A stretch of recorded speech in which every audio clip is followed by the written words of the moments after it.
Hello everyone, and welcome to Techstrong TV. Today is Thursday, April 20th, and I hope you're all having a wonderful day so far. I'm your host, William Willis, and in today's show, we're going to bring you some fantastic interviews with incredible guests from around the world, so stay tuned.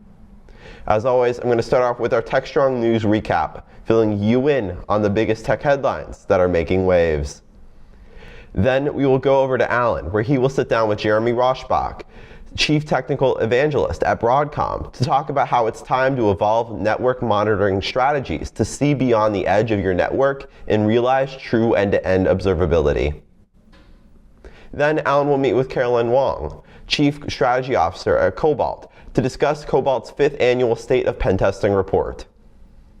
Alan will then speak to G. Rittenhouse, CEO of Sky High Security, to talk about Sky High Security celebrating its 1 year in business after launching last March. Then we go to Mitch, where he will sit down with Jeanette Sherman, Mend.io's Senior Product Marketing Manager, to discuss the findings from Mend.io's Malicious Packages Special Report. Mitch will then speak to Danny Nebenzal, CTO of Scribe Security, about software supply chain security. Then Bonnie sits down with Dr. Mike Flaxman, product lead at Heavy.ai, to discuss the latest developments in using data analytics for good. We will then wrap up this broadcast with 2 episodes of View with Vizard. In the first episode, Mike interviews Enterprise DB CTO, Mark Linster, as Mark explains how to distinguish a real open source software project, such as Postgres database, from a fake project being advanced by a single vendor that lacks any real community support. Then Mike interviews Torque CEO and co-founder Michael P. Morris, as Michael unpacks the implications on developers and the companies that need them to keep digital innovation moving forward, as well as the future of work and remote staffing models. And that's what we have coming up for you on this episode of Techstrong TV. So without further ado, let's get the show started. Enjoy. DevOps.com is the #1 online destination for DevOps education and community building. DevOps.com covers all aspects of DevOps, including DevOps best practices and tools, DevOps culture, DevSecOps, business impact, continuous testing, continuous delivery, and more. DevOps.com has the largest collection of original DevOps content, featuring breaking news, blog posts, podcasts, and more. Visit www.devops.com to learn more. DevOps.com, where the world meets DevOps. Hi again, everyone. Here are the headlines for April 20th. First up, the European Union is getting closer to approving a strategy that will increase its production of semiconductors. The CHIPS Act, which totals to $47 billion and involves pooling public and private funds and offering state support to jumpstart significant investments in chip-making facilities, has received an informal agreement from the EU's 27 member states and the European Parliament. The CHIPS Act will link research, design, and testing, and will also coordinate investments made by the EU and its individual nations. The act is aimed at doubling the bloc's global market share of chip production to 20% by 2030 and reducing its dependence on Asia for the tiny computer chips that control everyday items. This follows similar plans to the United States, as both are attempting to reduce their dependence on Asia, which produces the majority of the world's semiconductors. Next, in an effort to safeguard their copyrights against ChatGPT, over 140,000 authors and performers from 42 different German associations and trade unions have requested that the European Union reinforce draft artificial intelligence regulations. These creative industry trade unions and associations that are for professions such as photographers, designers, illustrators, and journalists have voiced their concerns in a letter addressed to the European Commission, European Council, and EU lawmakers. Their apprehensions are over generative AI, which can replicate human responses and generate text and images.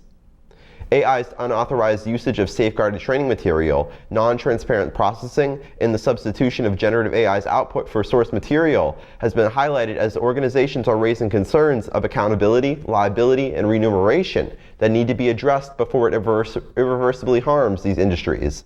The groups are asking the European Commission to regulate generative AI through a product cycle, with particular emphasis on foundation model providers, and are pushing for these technology providers to be responsible for all AI-generated and disseminated content, including copyright infringement, discrimination, or misinformation.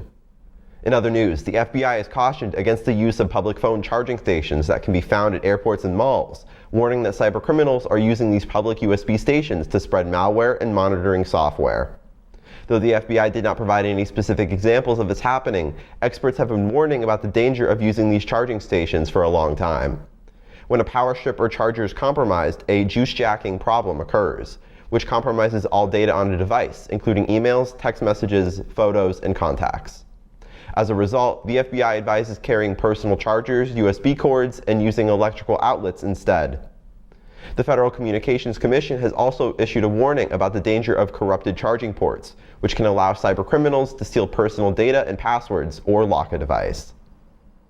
Next up, several public broadcasters, including National Public Radio and the Canadian Broadcasting Corporation, have stopped posting on Twitter in recent days after the platform labeled their accounts as government-funded. The broadcasters argue that this label is inaccurate as it fails to account for their editorial independence despite receiving public funding. Meanwhile, Twitter CEO Elon Musk maintains that the platform's goal is to be truthful and accurate as well, and these labels will avoid misinformation. Other broadcasters, such as Public Broadcasting Service and Hawaii's Public Radio, have also ceased posting content on Twitter following similar labels. LAist, a Los Angeles-based news outlet, has additionally voiced support for NPR's decision to stop posting content on the platform. Twitter has long stated that users come to keep up to date with the most recent events, making it a place for news outlets to shine. The implementation of a government-funded media label and the change to a subscription-based verification system, though, has brought up questions as to how to fight misinformation and how these outlets can properly share news with their audiences. On Security Boulevard, we have an article looking at how Lacework added a risk vulnerability scoring capability to its cloud-native application protection platform. Lacework has stated that this capability will analyze package detection, attack path analysis, and export data with a list of known vulnerabilities to generate a risk score for your cloud computing environment. To learn more, go to securityboulevard.com. On Digital CXO, we have an article looking at Amazon Web Services' new service, Bedrock. This new service will provide an API offering foundational models for text and images from generative AI. Additionally, Bedrock will allow customers to customize these foundational models with their own data. This article looks at the potentials of Bedrock as well as the discussion that is currently surrounding it. To learn more, go to digitalcxo.com. Finally, on DevOps.com, we have an article that looks at how AI chatbots can be game-changing for DevOps. Many companies have begun to use DevOps to accelerate their software development processes. But AI chatbots can make DevOps transformations much more efficient and much more effective as well. This article looks at the benefits of AI chatbots in DevOps and how to implement it in your DevOps transformation. To learn more, go to devops.com. And that's today's Techstrong News Recap. Your DevOps adventure starts here. At DevOps On-Ramp 23, you'll find everything you need to get started with DevOps. Best practices, processes, and tools. Tips and tricks from experienced practitioners sharing their real-world experiences. This virtual event will provide you with the roadmap to a successful DevOps career and the opportunity to get hands-on experience. The rush has started. Don't be left behind. Join us on May 4th, 2023. This is Techstrong TV. Hey everyone, welcome back to Techstrong TV. I got a person I want to introduce you here as our next guest. His name is Jeremy Rosbach. Jeremy is a chief technical evangelist with Broadcom. And Jeremy, welcome to Techstrong TV. Thank you, Alan. Really, really great to be here. Thank you. Thank you for coming on. So Jeremy, you know what? Before we jump into what we want to talk about today, why don't we start off with a little bit of kind of the Jeremy Rosbach story, if you will, not to embarrass you, but share with the audience. Of course. Well, trust me, I don't mind spotlight. So all right. I spent the first half of my career being the IT consumer. So I ran data centers for the likes of Northrop Grumman, T. Rowe Price here on the East Coast in Baltimore, Department of Veterans Affairs, and some startups. I worked my way up from PC Tech all the way to data center architect and manager. So I had a blast being the IT consumer, running data centers, racking and stacking, setting up routes and T1s to branch offices. And then I moved over to CA Technologies, formerly Computer Associates. and ran some data centers for them. They consolidated a lot of their data centers back in the 2010s. And I moved into more of a pre-sales role of demoing and helping our customers adopt our software. And then finally into product marketing and evangelism, which is actually marketing is where I got my degree in college. So kind of full circle. So yeah, so I love to be able to sit down and tell war stories with our customers. My days in data center management and everything we went through when it comes to troubleshooting and triaging user experiences back then, and help them solve problems today. So I just enjoy helping our customers solve these challenges. Absolutely. It's interesting. I sit in an interesting seat here, right? Because I see it's like sitting on a riverbank watching the water go by, and you start to see patterns, and then you start seeing sort of anti-patterns. So kind of an anti-pattern that I'm starting to see early, it's still early, is that a little bit of pushback against the cloud, back to the data center, because what they're saying is, you know what? I'm not recognizing all of these savings that they told me I was going to get with the cloud. In fact, I'm spending more money than I did at my data center. Number one.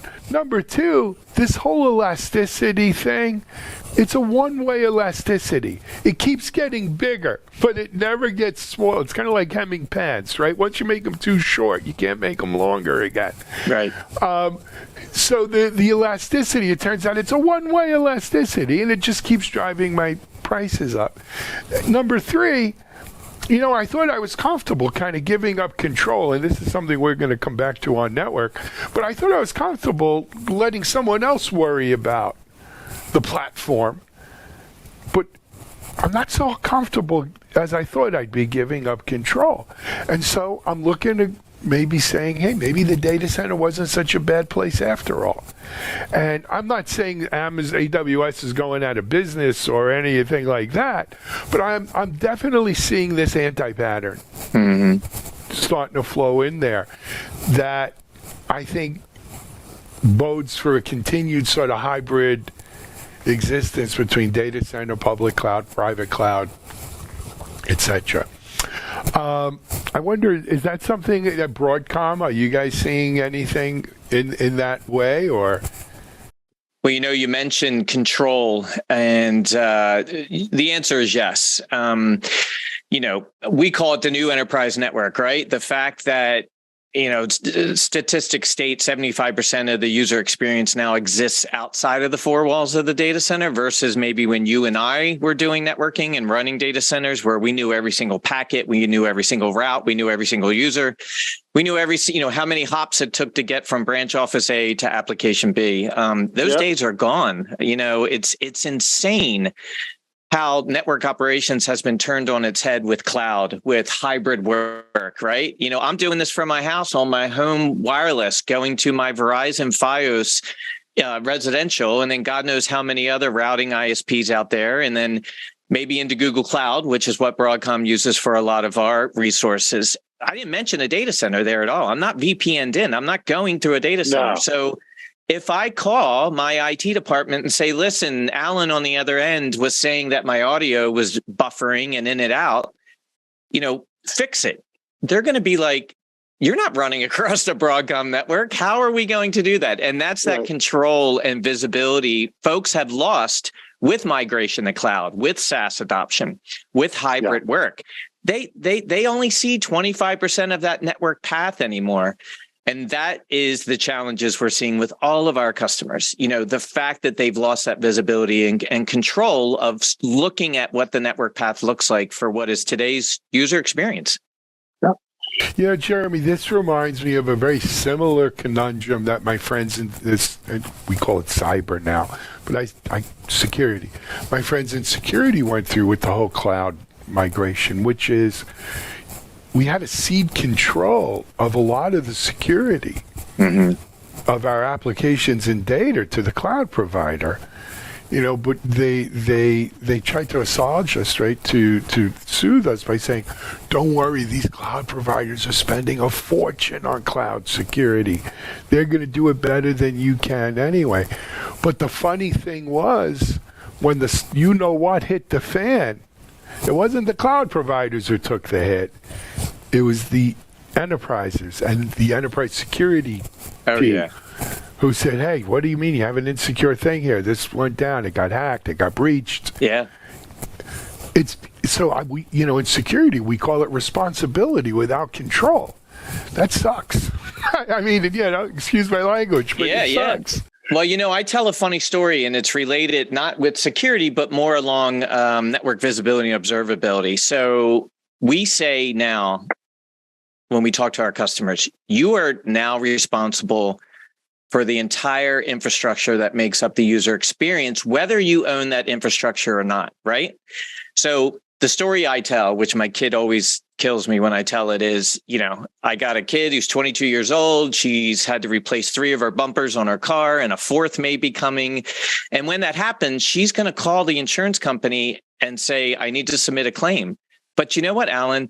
Most of these customer care agents are working from home now, and they are accessing a claim application that is in the cloud. And that network path does not look like it looked 10 years ago, 5 years ago, right? So if my kid calls and says, "I need to create a claim," and the customer service agent is having home wireless issues or having residential ISP issues, or maybe Google Cloud is having an outage on the East Coast, she can't tell my kid, "I'm sorry, can you call back? I can't seem to get, maybe I'm having network problems. I can't get to the claims application." That can't happen because that insurance company's IT department is responsible for all the infrastructure that makes up my kid's user experience or that claim provider's user experience, whether they own the infrastructure or not. And that's what folks are challenged with today, especially our customers, is getting that visibility and control back, because they're responsible when the what hits the fans. And they can't just say, "Sorry, it's a Google issue," right? Right. That's going to hurt the brand. It's going to hurt revenue. It's going to, they're not saving anything when it comes to costs or remediation time. So that's the challenge we're happy to be helping our customers with today. Absolutely. So I guess my next question to you then, Jeremy, is what are we supposed to do though? What's the challenge? How do you solve this challenge? Yeah. Because people we're not, we are moving back to the office, RTO, slowly but surely, but we're still working from home sometimes. And it's like the movie that won the Oscars, Everything, Everywhere, All at Once.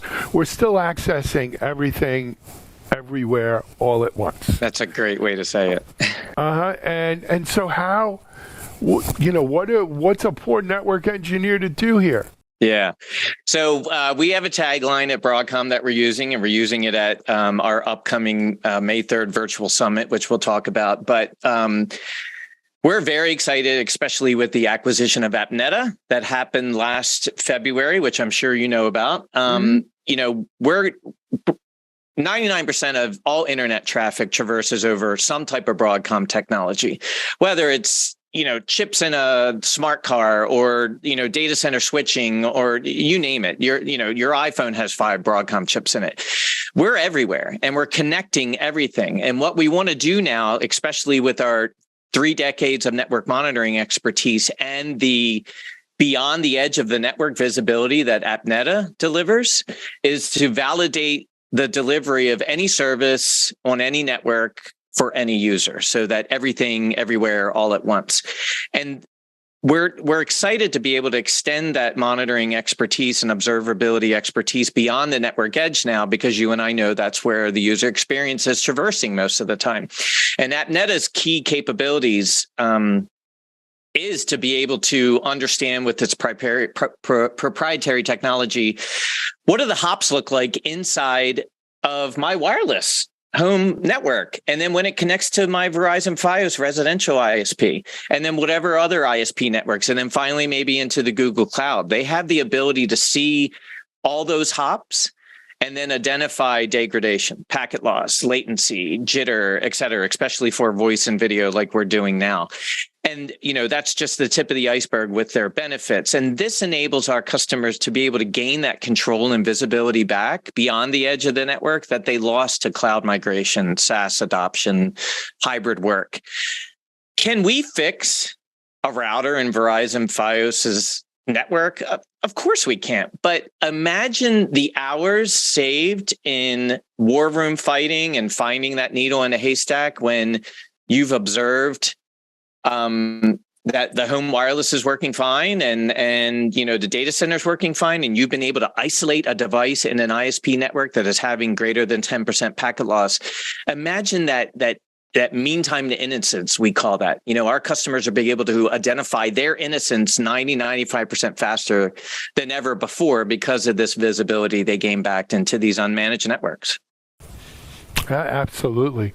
I didn't realize the Broadcom's reach, because I knew Broadcom's hardware and chips, but I've been so focused on the software for the last 8-9 years, right? And I think that's yet another thing that affects our thoughts around the network today, in that the network used to be a lot about hardware. Right? Even, the LAN, where we had our big firewalls and our switches and routers and all of that good stuff. So much of that has been buried below our kind of event horizon, right? Because it's all about software, right? And, there's a role to play there for the hardware. There's a role to play. Jeremy, I wanted to, we're going to run out of time here soon, so I want to come back. You mentioned a virtual event coming up in May. Give us the scoop. It's our third annual NetOps Virtual Summit, and what we do is we're showcasing customer success stories with the Broadcom solution of network monitoring and digital experience monitoring, and their ability to extend their control and monitoring visibility beyond the edge of their network, because they support network delivery of user experiences that traverse over unmanaged networks like ISP and cloud. We're all doing it. They all have the exact same challenges. There's some really great SD-WAN underlay and overlay correlation. You just mentioned, software and hardware, that overlay and underlay correlation that is so critical for NetOps teams today. And then, like I mentioned, the AppNeta visibility into ISP and cloud providers to give that full end-to-end user experience, network delivery, visibility. So we have a lot of customers talking. We have Broadcom execs talking. It's May 3rd. It starts at 11 a.m. Eastern. And if you check out the show notes, we'll have the link to register in the show notes for today's session. And I invite everyone to check it out. Tons of videos, downloads, white papers, customer success stories. We even have some F1 racing folks that are joining us and talking about some really inspirational stories around how they have used Broadcom software to help them win in their F1 racing tournaments. Interesting. I think that's right around the time of the Miami Grand Prix F1 event down here in Florida. Yep. Williams Racing and Broadcom is partnering and have been partners for years. So it's really exciting to see technology help F1 racing, which I never thought, that was something we would dive into a use case of, but, super exciting. So I invite folks to check it out. Yeah, no, it's you know what? Like everything else, car racing is all about the tech today. Yep. So it's absolutely right. Jeremy, I want to thank you for coming on Techstrong TV and having this conversation. Love to continue it with you. Let's continue it, and we will get that information out here on this virtual event. Great. Alan, thank you so much for having me. My pleasure. Say hello to all our friends out of Broadcom. Jeremy Rosbeck, Chief Technical Evangelist here on Broadcom Network, or Broadcom, it's not just Broadcom Networks, it's Broadcom, talking about the new enterprise network. We're going to take a break here on Techstrong. We'll be right back.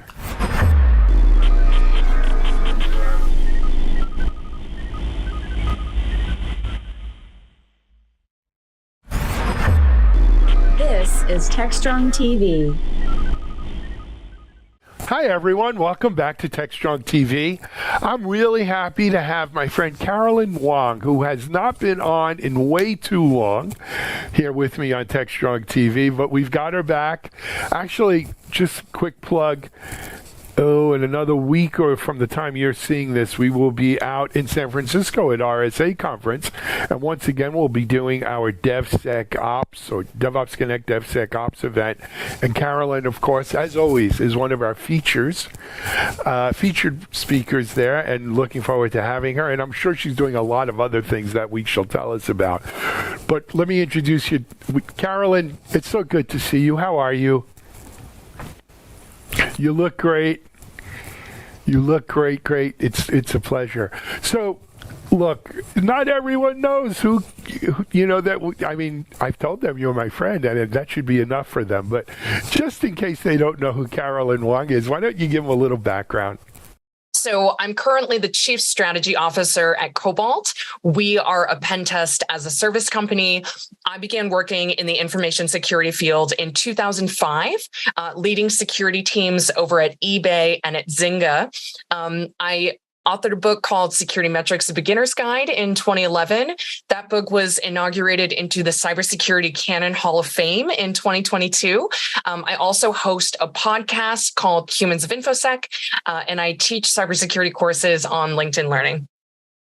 Absolutely, and very successful cybersecurity courses on LinkedIn Learning, I might add. And then you mentioned Chief Strategy Officer at Cobalt, which is cobalt.io. For those who may want to go visit the site. And Cobalt's kind of pioneered the let's call it crowdsourced pen testing space, and really kind of set the mark there. And so many other things. So Carolyn, you're involved with OWASP, are you not? Yep. You mentioned professor, mom, fantastic mom, right? Wife. Yep. All right. Well, the best roles. Those are the best roles in life. Those are the best ones. Yeah. So, and a great friend. So it's good to have you here. Carolyn, we have been following or getting reports from you now probably 3 or 4 years at least on the annual Cobalt State of Pen Testing report. And I think the new one is out for 2023. And we're thrilled to have you come on here and tell us all about it. I'm so proud of this report. I've been involved in writing and helping and contributing to this research report since the initial version in 2019. So this is our 5th annual. The thing about Cobalt is we do a lot of pen testing. Sometime in 2023, we will actually deliver our 10,000th pen test. And we have really cool data, a bunch of really cool data.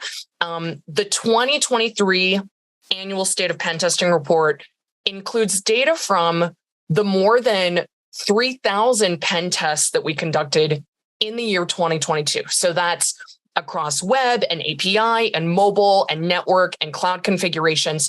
We've got a data pool just for 2022 of more than 16,000 findings. Wow. And in addition to all of that Cobalt customer manual pen test data, we also conduct a survey. So we surveyed 1,000 global security professionals who were not Cobalt clients. So it's really important to us to get kind of the Cobalt client data-driven view, as well as survey data from professionals who are living this life, doing this work day by day, and getting their perspective on what it feels like. Absolutely. The beautiful thing about doing these annual reports is the cumulative nature of the data, right? I mean, it sounds like 2022 is a bang-up year for you for collecting that data, but as we compare it to 2021 and 2020 and 2019, etc., you can start seeing patterns developing. You start seeing trends coming and going, and ebb and flow of it. It's fantastic. I'm obsessed with data. Aren't we all? to work with a data set of this scale is so exciting to me. And this year, one of the things that's highlighted in the report is that 3 of the most common findings with potential for serious damage include stored cross-site scripting,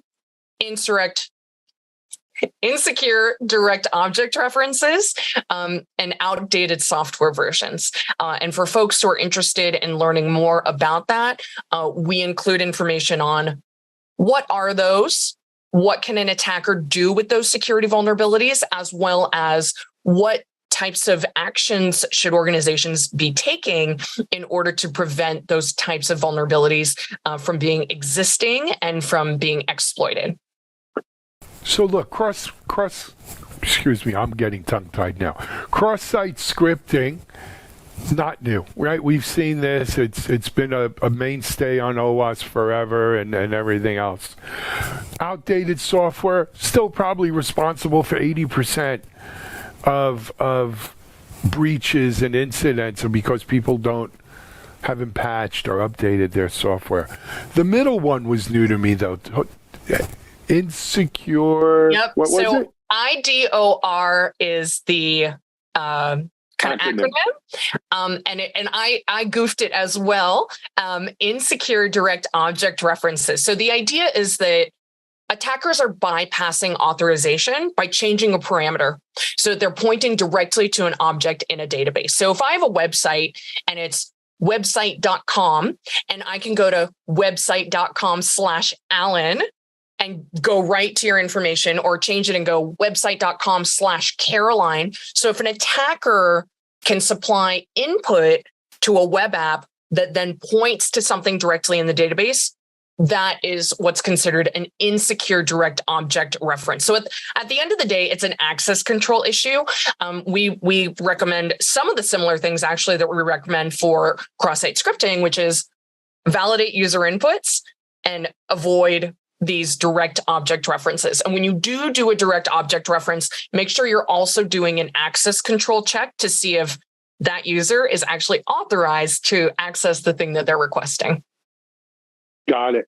All right, interesting. So I learned something new today. Yeah, it was highlighted. It was highlighted in the 2013 version of the OWASP Top 10. Since 2003, we've had, I don't know, half a dozen versions. And it was highlighted in that one. Although, certainly it continues to be prevalent today. And when our pen testers are finding these types of issues, they are often marking them as medium or high severity. So these can really turn into a big deal. They can have potential for real damage. Absolutely, for sure. Caroline, what would you think? What was the biggest surprise for you coming out of this year's report? So this year, one of the things that we did a little differently with the survey is we kind of asked folks. So we always have these 2 components. Component number 1 is the pen test data and the vulnerability data from the year before. Component number 2 is a survey. And this year, one of the things that we explored was all the tech layoffs and how that's affecting security and tech professionals. And we actually found that there's a difference between what folks are experiencing based on if they're located in the US or if they're located in Europe or the United Kingdom. The biggest takeaway is that layoffs seem to be affecting US folks more so. But that being said, teams across the globe are constrained, and everyone is, especially in a year like 2023, being asked to do more with less. Yeah. You know what's interesting, though? I had a good conversation on this subject. I think it was yesterday. With the magic of recording, who knows? But it was recently. And I think for so many of our colleagues in the tech space, Caroline, who maybe have only been in tech for 10 years or less, they've known nothing but, excuse my language, fat times, right? Feast or famine, war or peacetime, right? These are different modes of being. But it's just it's the cycle, it's the circle of life, as Disney would say, right? This is the cycles of how these things go. But what we can't lose track of is two things. Number one, even with all of these layoffs, when you look at the size of these tech companies measured by their employees, by number of employees, the amount of growth that we've seen in the last 2 or 3 years is 10x the amount of layoffs we're seeing right now. Yep. Right. So yes, it sucks if you were one of the people laid off, and hopefully you found another job. And if you have skills, you probably have, hopefully. But we shouldn't. I'm afraid people get too wound up in, oh my God, there's wars going on, and there's this, and it's what a terrible, terrible time to be alive. It's still a great time to be alive, and there's still a lot of great stuff coming up and happening right now that I think get us all excited. Number two, and this was I read an article, I forget if it was in the Journal or the Times, but that they're calling it the Great Rebalancing. Right, so we went through the Great Resignation. Yes. During COVID, right? Everyone said, I don't need this. I'm out of here. I'm out of here. I'm going to work from wherever I want, do whatever I want, because everybody wants me. I've got pen testing skills. I've got cyber skills. I've got developer skills. The world is my oyster. And you had companies throwing money. I don't care. You want to work in Montana? Work in Montana. Idaho? Great. Right? I'll pay you whatever you want. I need you. Most of those jobs went to tech companies, right, who are hiring these people. Now, though, with the tech companies cutting back a little bit, other companies that we don't think of as tech companies, but every company's a tech company today. Yes, today. Are getting back into the game, and they're able to hire cybersecurity people and developers and DevOps engineers and SREs and all these folks that they need to run their businesses. And their businesses, frankly, have not been as sensitive to what happened at Silicon Valley Bank and some of these other things that have so affected the tech sector. How's that? I couldn't agree more. Okay. There's context, right? Exactly as you said. You look at the growth of some of these companies over the past 2 or 3 years, some of the almost absurd growth in some cases. And it is balancing. Even in state of pen testing, every year we try and kind of put our pen test and vulnerability data next to perspectives from individuals in the field and what's affecting them. In 2023, we asked folks about the impact of layoffs. In 2022, we asked folks about the impact of the Great Resignation. And you can see this cyclical nature of, 1 year, folks are leaving for tons of money, great opportunities. And then the next year, folks are finding that the roles are being eliminated. So I think that makes sense. I also think that we have a little bit of room to improve in terms of cybersecurity talent management on both sides. I think we have an opportunity to improve in terms of the way that we hire. And we also have an opportunity to improve in terms of how candidates represent themselves. I think that right now that's a little messy and it can be really difficult on both ends. But at the end of the day, I actually firmly believe that there's a bunch of jobs and there's a bunch of people. Now, the matching is challenging, but in this field, there's just going to be more software. It's not getting more secure in any sort of matching rate at the rate at which it's growing and exploding. Cybersecurity is going to evolve and it's going to continue to need people working in this field and solving these problems that we haven't been able to solve for decades. And I don't know that we'll ever be able to solve them. But we'll learn to live better. Yeah. I mean, look, to me, the poster child for this, Caroline, is AI. If there's one silver shining light in the tech world right now, it's AI. There's money being thrown at it like it's a gold rush. Everyone, you can't walk more than 3 feet without tripping over a generative AI, question or topic. And what's the one thing that is scaring the crap out of people about AI? Security. That's exactly right. That's exactly right. With every next new, exciting, expensive, shiny object comes security challenges. And on that point, I actually think that one of the areas that's often overlooked when it comes to AI and cybersecurity is who's paying attention to the protection of data that's going into the AI.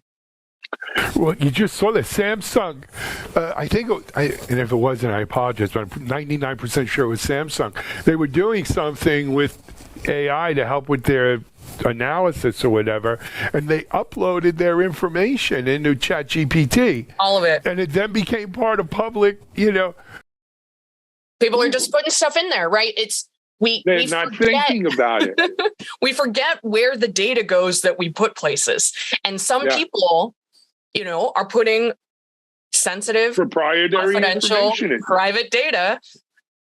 There was a big, at the U.S. government level, very, very confidential documents have been leaked. And I don't have any sort of insight into how that happened, but one might imagine that someone just popped it into somewhere. I mean, people are just putting data in, with not recognized. So 100 years ago in law school, Caroline, I had my con law professor, and he said that when it comes to human rights, when it comes to the balancing of rights, even like the abortion issue, he said technology always races ahead of the law's ability to regulate it, to normalize it, to balance it, right? And so he always felt that Roe v. Wade was a middle ground to when we'd have technology of artificial wombs, and you wouldn't have an abortion, you would do an artificial womb or something. Whatever. But it's the same thing in security.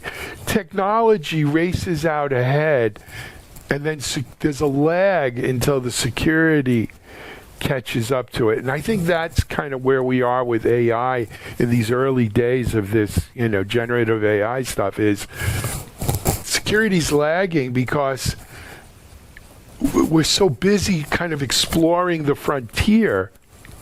We don't, and whether you believe this letter with Elon Musk and these folks, that I don't believe progress stops for no man or security. Right? It's just going to keep going. But we'll have to catch up. Absolutely. And it's AI, it's the metaverse, it's IoT, it's self-driving vehicles.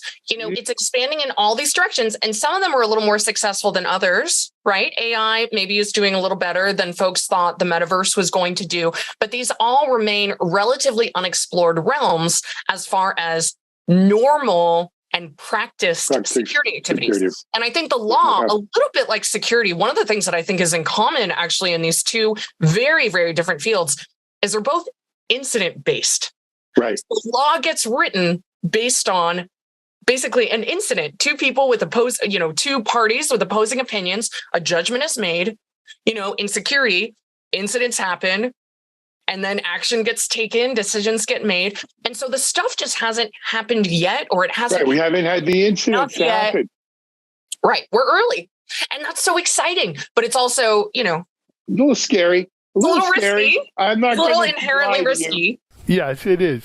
So has AI kind of found its way into the pen testing report this year at all? Not this year. One of the things that we've been kind of brainstorming about is with this trove of data, how might we actually feed ML and AI models going into the future? But that's not the direction we're currently taking. It'll be interesting. It would be cool. Maybe it won't be. So I was going to say it'd be cool to upload all this into a generative AI. Would be very interesting. And see what it kicks out with you. But we just had this conversation. Maybe not a good idea this year. Caroline, we're about out of time. I want to thank you for coming on as always. It's great seeing you. I will see you in about 2 weeks or so at RSA. Yes, we will. Can't wait. Oh, wait. For people who want to go download the report, cobalt.io. /blog. Cobalt.io/blog. You'll find everything right there. All right. It's so good seeing you. Caroline Wong, one of my idols almost in security. I feel like I've known her since she was this little. But it's so great to see you. I'll see you soon. Thank you so much. Cobalt.io/blog. Go download the Cobalt State of Pen Testing Report 2023. We're going to take a break on Techstrong. We'll be right back.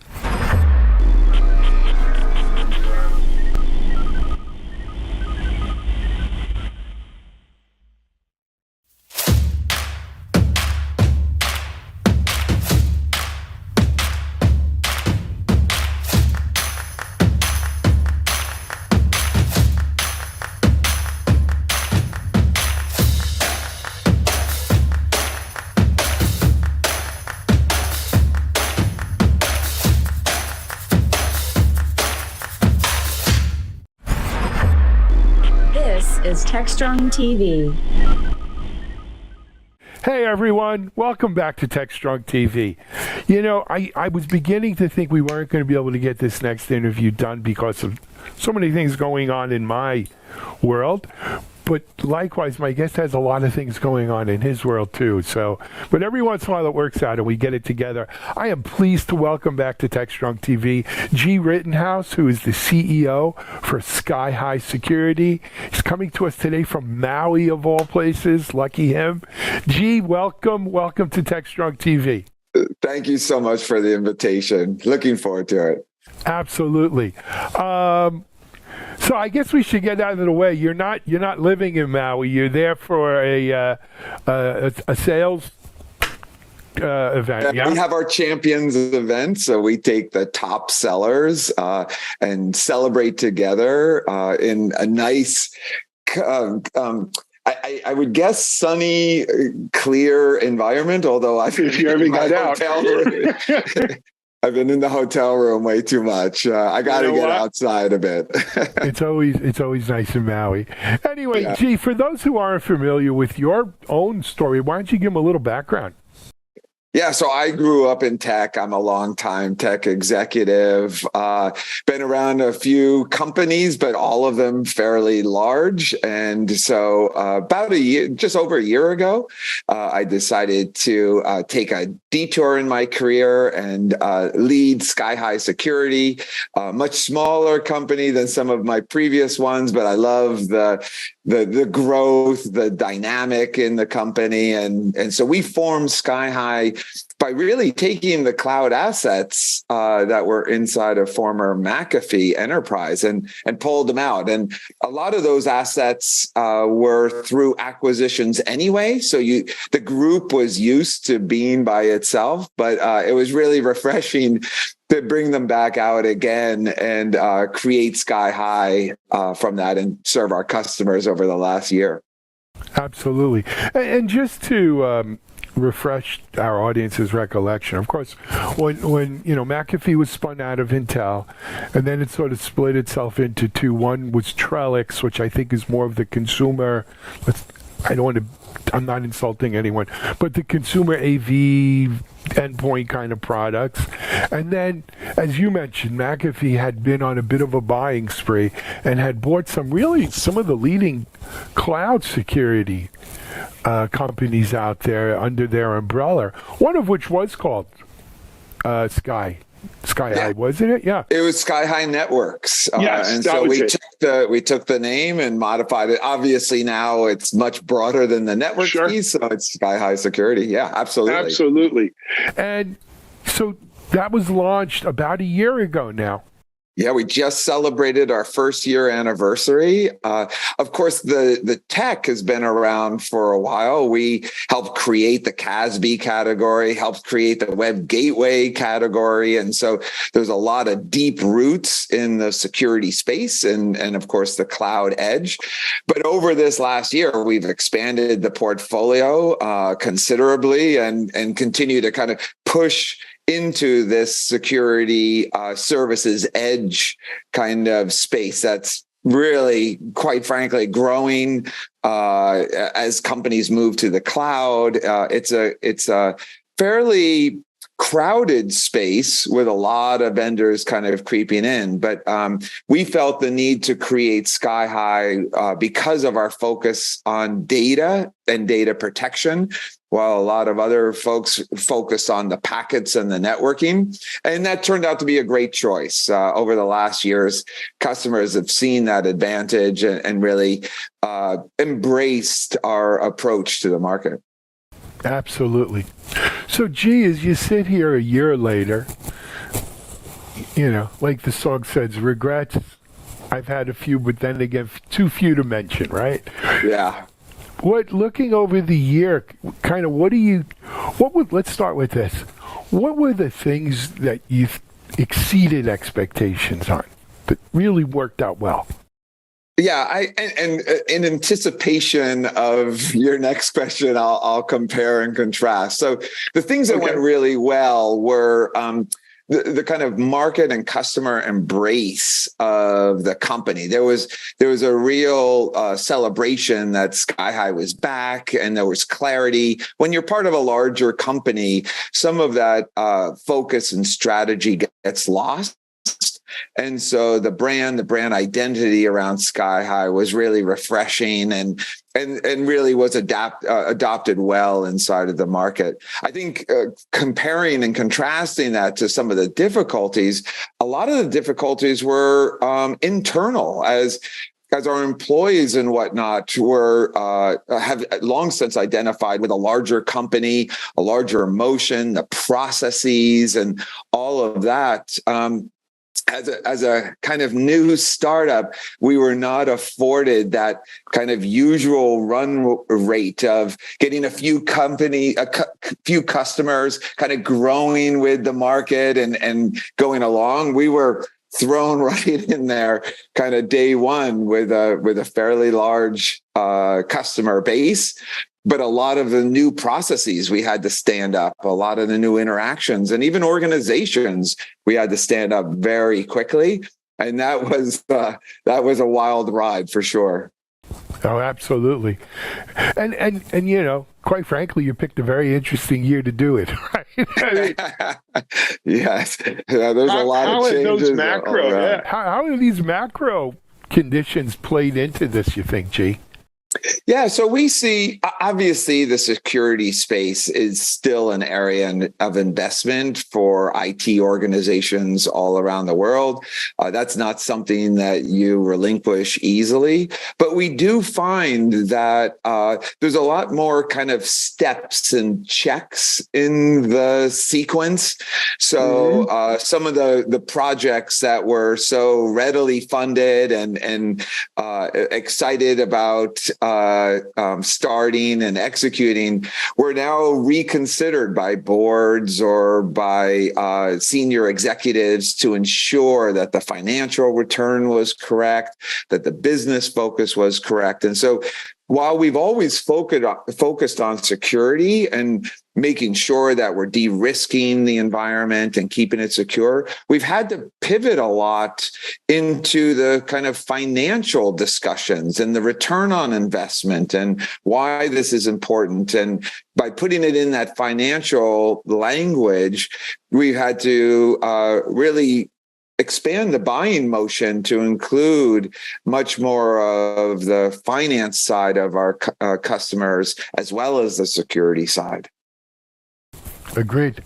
I think we're all seeing that, but I do think what you said right in the beginning of that was dead on, which is people can't stop doing security. No, the threats don't go away. The threats haven't gone away. If anything, they're getting higher. No, exactly right. But it does focus, and actually it's part of our strength and why we're so fortunate to have joined the market at this time.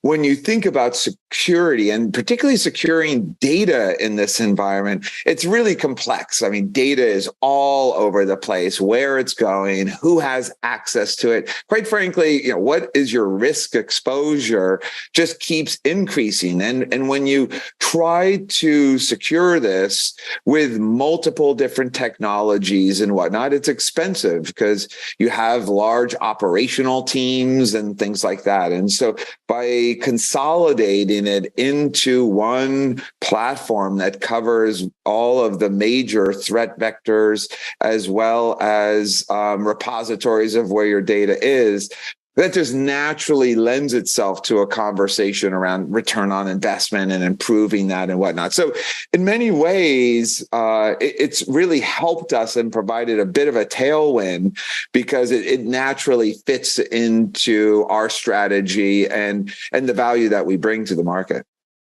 Absolutely. Gee, let me ask you. They're not going away.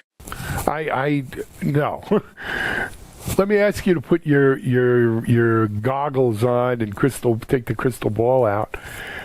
So it's 1 year in. Let's say we're sitting here 2 years from now, 3 years in. What do you think you'd be most thankful for or most proud of at that point? First and foremost, almost always, it's the team.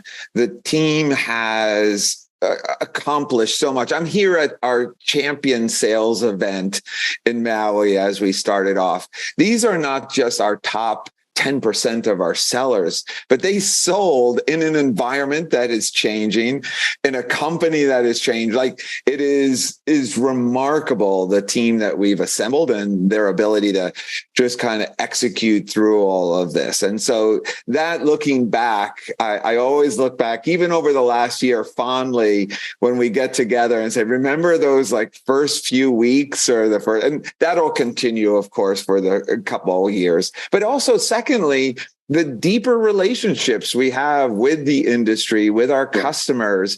You're right in the sweet spot. And it's always those, particularly in the security space, those personal relationships, because it's all about trust and individual trust, corporate trust, and those relationships run deep. Absolutely. So, G, from where I sit here, I can't take 3 steps without tripping over an AI story or an AI pitch. Yeah. Everyone's worried. Everyone is worried, but everyone's wondering, how is it going to disrupt my job? How's it going to disrupt my industry? How's it going to help? Right? How do you think? How does this generative AI have any effect on what you're doing at Sky High, or the industry as a whole? Yeah, so fortunately in the security space, we've been dealing with machine learning, to a lesser extent, artificial intelligence, but large data, analyzing data for patterns, simplifying workflows and things like that. That's been in our industry for a long time. Looking for a needle in the stack of needles in that pattern recognition. But of course, threats change. And still, for a lot of our companies, one of the biggest threats remains the insider threat with account takeover, even with multi-factor authentication and whatnot, as phishing emails become much more sophisticated, as polymorphic malware becomes more sophisticated with these technologies. We have to be as vigilant. And so we really do leverage and continue to push reducing the attack surface. And we do that through zero trust principles and frameworks, not just in the access piece, but in the usage piece and how people are using data. And it's the lifeblood of a company. So you want to make sure it's frictionless up to a point where it becomes abnormal. And then you have to start to question whether there's a account takeover or something is going on. And so we definitely see the kind of impact of it, but it isn't really new to us as security professionals.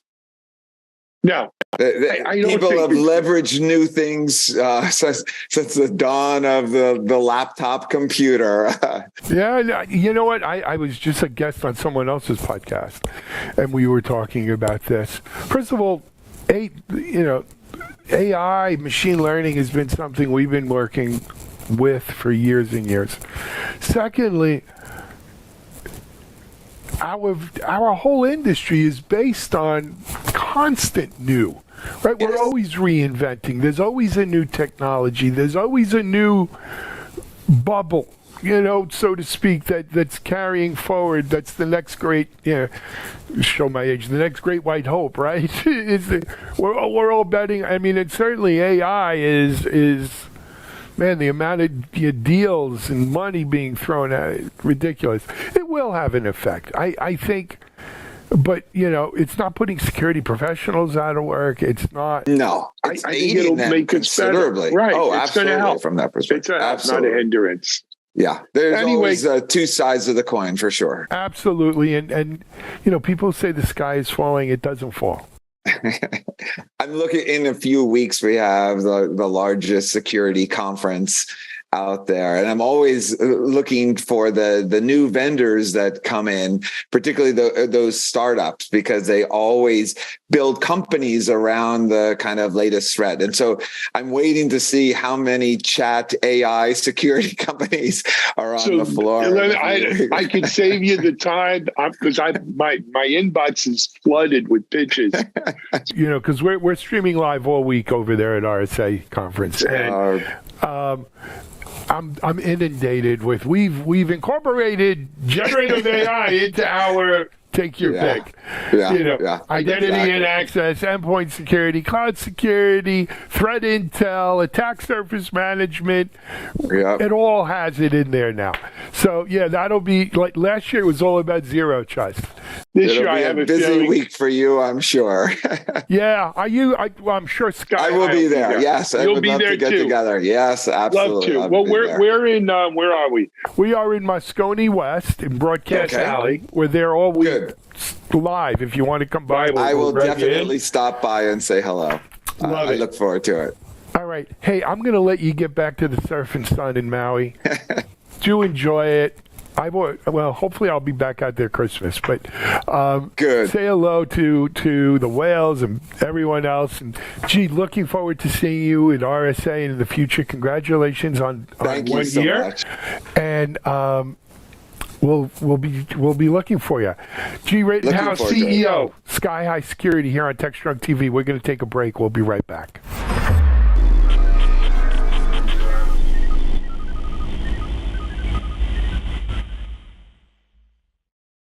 Discover the cutting-edge insights of our new show, AI Times, a series that explores the limitless potential of artificial intelligence. Sponsored by the AI Infrastructure Alliance, the AI Times is at the forefront of the AI revolution, tackling the crucial questions of how we can leverage AI for the betterment of humanity. Stay ahead of the curve as this show delves into all things surrounding AI, including trends, pressing concerns, and the positive impact AI is making around the globe. AI Times. This is Techstrong TV. Well, I'm welcomed today by Jeanette Sherman. Jeanette is Senior Product Marketing Manager with Mend.io. Welcome, Jeanette. Hi there. It's great to talk to you. Good to have you on. Well, tell us a little bit about yourself and tell us a little bit about Mend.io. Yeah, certainly. So I'm really the person who kind of keeps an eye on the voice of the customer and on the market and understanding what people care about in cybersecurity. So Mend, we really see ourselves as autopilot for AppSec. We are creating a platform where you can have the best of control and automation for your AppSec. Excellent. Hot topic. Application security, AppSec. Good place to be. Well, we're talking a little bit about the new malicious packages special report that Mend created here recently, which you can download by going to the Mend.io site. It's a great report. Right. I've had a chance to read read it myself. We're doing some work with you. Matter of fact, on some kind of follow-on research to that. So I do highly recommend it. That part wasn't written by us, but it is really great work. Well, tell us a little bit about kind of the thinking behind doing this kind of a special report. Why are malicious packages such a big issue? Yeah, a lot of why they're such a big issue is because when people think application security, they're thinking CVEs, right? They're thinking about the vulnerability picture. And, and people have started to scan for those vulnerabilities. Now, if you're an attacker, you always want, kind of the path of least resistance to be able to deploy your attack. And as companies start to resist more, start to scan for vulnerabilities, identify those vulnerabilities, I say that having a vulnerability is kind of like having a busted lock on your back door. You could have that busted lock, and depending on where you live and everything, nobody might discover that for 5-10 years. But a malicious package is sort of like if you said to the burglar, I'm going to invite you inside. I think you're somebody who legitimately belongs in this house. I'm going to invite you in and you're going to have as long to be here as you want. And so a lot of attackers see that as a really promising vector, maybe more promising in a lot of ways than vulnerabilities. And our research team had started to identify more and more of these malicious packages.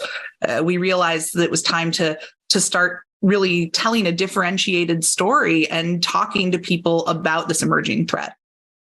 Yeah, it's kind of like all the locks on the building or the house or whatever. Any one of those could be a way that an external threat gets through. Yeah. In this case, they're breaking into the package manager and you're just simply downloading whatever the latest version is or a new package into your dev environment. So it is sort of an indirect, but then once inside, of course, now it's a direct threat to you. Exactly. It's interesting. Because so much of our software too it's not all developed by us, right? There's different reports on what percentages or how much is actually our code, how much has been open source, third party, libraries, services, all of those kind of things. And they can be susceptible to exactly. It's not just your direct dependencies, it's your transitive dependencies too, right? If one of these malicious packages gets into any of your code, it can do a lot of different things. We found in our research, some of these packages were exfiltrating user data. And depending on what industry you're in, this could pose a true existential risk to a company. Interesting. Well, we'll dive into the report a little bit more, the research that you did. Love to hear some of your thoughts on what some of the things that you discovered, what things are kind of increasing in the growth of malicious packages. Yeah. So one of the biggest things that we saw is that just the number of malicious packages is swelling kind of unbelievably fast. We saw a 315% increase in malicious packages year on year from 2021 to 2022. And the big takeaway, I feel like, from something like that is if what you've been doing up until now about malicious packages is saying, this isn't that big of a problem. We don't need to have a response to this threat. It's so small. You're not going to be able to keep getting away with that. A year or two more of growth that looks like this, and all of a sudden, that's what you're going to find these malicious packages have already gotten into your code and are doing who knows what. Another of the kind of surprising things that we discovered when we turned on a new product functionality that could detect malicious packages that were already in legacy existing code bases. So, code that had been developed without using any kind of detection tool for malicious packages. When that functionality was turned on, we discovered that there were thousands of these packages already inside people's code that had no idea. We were sending emails out immediately to customers, letting them know that kind of the invader is already in your house. Or the proverbial camel's nose is under the tent. Matter of fact, a good part of the camel is already under the tent. Yes. Much more than the nose.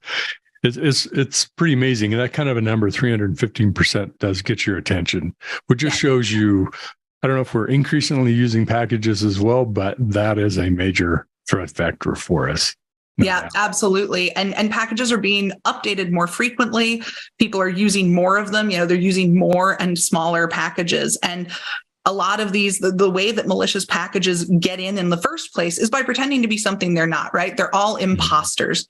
Maybe they're using typo squatting so that you think that something that is a capital I, you think that it's a lowercase l. You think a hyphen should be an underscore, and so you download the wrong version. But it's not always about fooling humans. Sometimes this is actually about fooling package managers, right? There's some of these that a human would actually detect quicker if a package manager thinks higher version number equals newer version equals better. Let me automatically update that for you. And the version number is, 42.69.420. Most people would look at that and say, no, those numbers don't seem like that's a serious, real package. But the package manager is trying to be smart and ends up being dumb and bringing that malicious package on board. It's interesting. And just something as simple as typo squatting. I heard one the other day, two N's next to each other oftentimes look like an M. So as you're, skimming by reading text, it's easy to gloss over those things and not realize that, wait a minute, that looks kind of fishy. So right. And everybody's in a hurry. This is why when we created our malicious package protection, we knew that part of what we needed to do with that was actually just block it from ever coming in. If those packages are identified, you didn't notice that two N's became an M. Well, this noticed it. This is reading it. This is detecting all of those malicious packages, and it's enforcing that policy. So you just can't get that into your code base. Mm-hmm. Talk a little bit about that. Now, this isn't specific to the report, but I'd love to hear some more about Mend. It isn't we can scan our code once a month. We can scan our code every once in a while. We've got to fill out a compliance report. As much as we're creating, integrating, continuously building, continuously deploying, delivering code, this has to be a part of the process of how we build it, not a secondary step we do once in a while when we feel like we might want to check it. Yeah, absolutely. And, at men.io, we keep telling people the best time to enforce policies, it's in the repository and you enforce on push. Basically, you can detect, are there critical vulnerabilities? Are there malicious packages? Are there license types? Is somebody putting a GPL license in this that's going to cause problems for us later on down the line? And I heard from somebody recently, he said, I can buy whatever tool, I have the budget, I can buy whatever tools my devs need, but I can't force them to use it. Mm-hmm. And I said, that is actually, that's where you're wrong. And that's what companies, really need to get involved in with best practices is enforcing this on push, making sure that there's kind of no way within your development processes to avoid that security step so that it's being done all the time and just as part of your development. Well, anytime you interrupt that cognitive, focus of the developer, anybody else doing that kind of real deep thought work, they don't want to use something that's going to get in the way. Like every time I have to remember to do this, or there's 5 extra steps, or even 2 extra steps versus when I do a push that happens automatically. It'll let me know if there's an issue. And with Mend, we figured that out about, this kind of cognitive friction, as we call it. And we really made it so that you can do everything from the repository, whether that's, looking at more detailed information about what you've discovered, whether that's implementing a fix in your repository. You shouldn't ever have to leave that and go to a separate UI, and part of kind of the deal you make with developers when you say, okay, you don't get to skip these steps anymore. Okay, well, yeah, but you've got to make it easy on the developers. You can't make it harder on them or you're going to get a rebellion. Yeah, that won't last very long. They push back and hard. I'm curious. So when folks don't have something like Mend in place, what are the alternatives? What do you do if you don't have a Mend today? Yeah, I think there's a couple of what I think of as really painful and bad ideas out there. So some people are just restricting their open source really, really hard. I talked to somebody pretty recently where their company was doing this. They said, we have one specific open source license type, and within that, we're going to allow this. If you want anything else to be approved, here's a forms-based approvals process, right? This is a very irritating thing to have to go through. And I said, this sounds like it probably makes people upset and doesn't work very well, and it makes everything slow. He's like, well, yeah, we're not hitting our deadlines. We're not hitting what we promise. we're not releasing on time. And I said, well, don't you want to use more open source? He says, yeah, but from our perspective, the security is too big of a problem. So that's one bad solution. Another bad solution is to implement a solution where everything is kind of manual, where there is a lot of that context switching. Yeah, you're going to have conscientious devs who they care about security as part of their job, and they're going to do it no matter what. Even if you make it hard, they're going to do it. But we know that is not all devs, right? And it doesn't give you the coverage that you need, right? The devs who are most likely to be conscientious about that kind of thing were also the most likely to be really conscientious in their coding practices in the first place. So, they're going to have the fewest problems in the first place.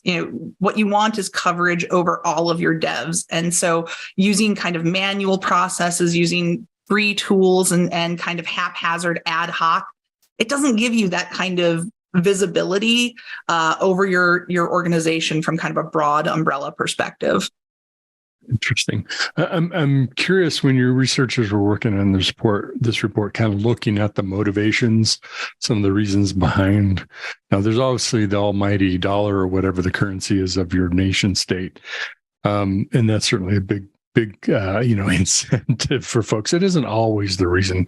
What are some of the other incentives why this might be introduced through packages? Yeah, so we were actually really surprised to see that one of the biggest, one of the fastest rising areas where malicious packages are taking off is in this area called protestware. So right now, there's conflict in Russia and the Ukraine. People have incredibly strong feelings about that conflict. And some of those people who have those really strong feelings are maintainers of open source packages. People are releasing packages that work exactly the way that they should. They contain all of the code that the original library did, except there's a little bit of malicious code in there that's buried deep. And what it says is, if you find that you are in Russia, if you're deployed on a computer in Russian territory, start deleting files, start wreaking havoc. And, so for a lot of organizations, this package would actually function perfectly normally, like a regular package. It's only when it's in that geographic region. And when you hear that, okay, so this is the start of it, right? But apply this to geopolitical conflicts going forward, and thinking about the fact that these are quadrupling year on year, the amount of this kind of protestware could be really, really significant as time goes on as well. It's the kind of thing that can easily slip in and nobody notices until yes, right, exactly, because it's a good imposter. It has all of the code it's supposed to have. It just has that little extra payload. That's something special. Mm-hmm. Interesting. So you talked about exfiltration of data, things like that. Obviously, stealing people's data. There's also brand damage, things like that. Other motivations, correct? Yeah, that can also, and a lot of times that comes down to money at the end of the day as well, because your customers' data is incredibly valuable. And, this is a place where I kind of foresee that there's going to be lawsuits that happen because of the exfiltration that goes on, because sometimes these packages can be hiding for months or years in code, and nobody knows that it's there, and it's just quietly doing this the entire time. Interesting. Well, let's talk a little bit about, I know spam was one of the issues when I was looking at the report. Was also, I usually think of just spam as things I have to worry about in my inbox. Talk a little bit about that. Yeah. So we noticed that there were a lot of spam packages that basically existed to create spam, to produce spam. And there were also some of what we identified were just created by suspect publishers. These are publishers who in the past have created malicious packages or have created spam packages. These are no longer trusted people. And so, even though these might not be able to wreak the same kind of havoc that an exfiltration or ransomware botnet sort of attack could launch, we still see these spam packages as being a problem. Anything that is from a non-trusted source, we see that as being a problem, and we identify all of those to our customers. Very good. Tell us a little bit more about some of the risk vectors. What are some of the differences? Talk about attack and versus risk. Yeah, absolutely. So as far as risk vector trends go, we've kind of seen a few different risk vectors that we actually analyzed the malicious packages according to their risk type. We looked at the frequency and the distribution of those, and we kind of created a profile that is, first we kind of excluded all those ones that are just spam. There were a whole bunch of those. We excluded the ones that were just from suspect publishers. And then we kind of took a look at the distribution within what was left. We found some crypto miners. We found some protestware. We found a lot of malicious obfuscated code and malware droppers. So these are, intended to put malware into your code. A lot of them were contacting external hosts. There's actually multiple vectors that are being used in some of these attacks, and the most common was exfiltrating sensitive user system data.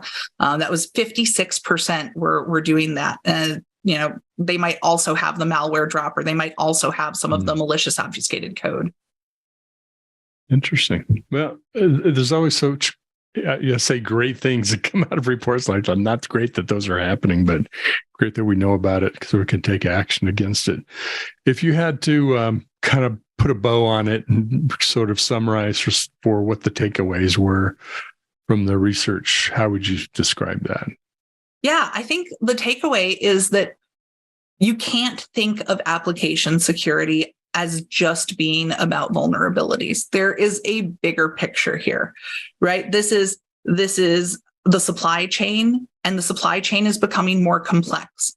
And the more complex it becomes, the more opportunities there are for attackers. So, looking beyond vulnerabilities into malicious packages and into just sort of thinking about AppSec as this broad, more umbrella category where attackers aren't just thinking about specific vectors. They're trying to look for the easiest way in, and we're going to have to stay a step ahead of them. Excellent. Well, we're almost, RSA is almost upon us, RSAC. I presume you're going to be there as well? Yes. Men.io is going to be there. We will have a terrific booth. You'll be able to set up meetings and talk with us in a little private room right there. Excellent. And you can download this report on the men.io site. I know I've gone there myself and picked it up. And we also have a show we're working on together, a video series on Techstrong TV, AppSec Today. So go to techstrong.tv, definitely check that out as well. Lots of good resources, lots of great, that's the thing. We all need help, right? We all benefit from the work that we do, and whether it's products, technologies, information, research, it's all helpful. So appreciate you contributing to that body of knowledge. It's great to be here. Thank you. All righty, great to be talking with you. We'll see you, Jeanette, at RSAC, and hopefully on a future interview, conversation, panel, or all of the above. We'll see you again. Definitely check out men.io.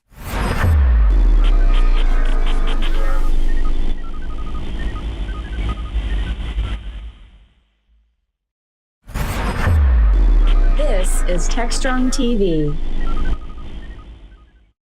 Hi, I have the great pleasure of being joined by Daniel Nebenzahl, who is CTO with Scribe Security. Welcome, Daniel. Thank you very much. Great being here. Great to have you. Hey, tell us a little bit about yourself, and then tell us about Scribe Security, and we'll get into the whole software supply chain security topic, which I know is near and dear to your heart. Yeah, so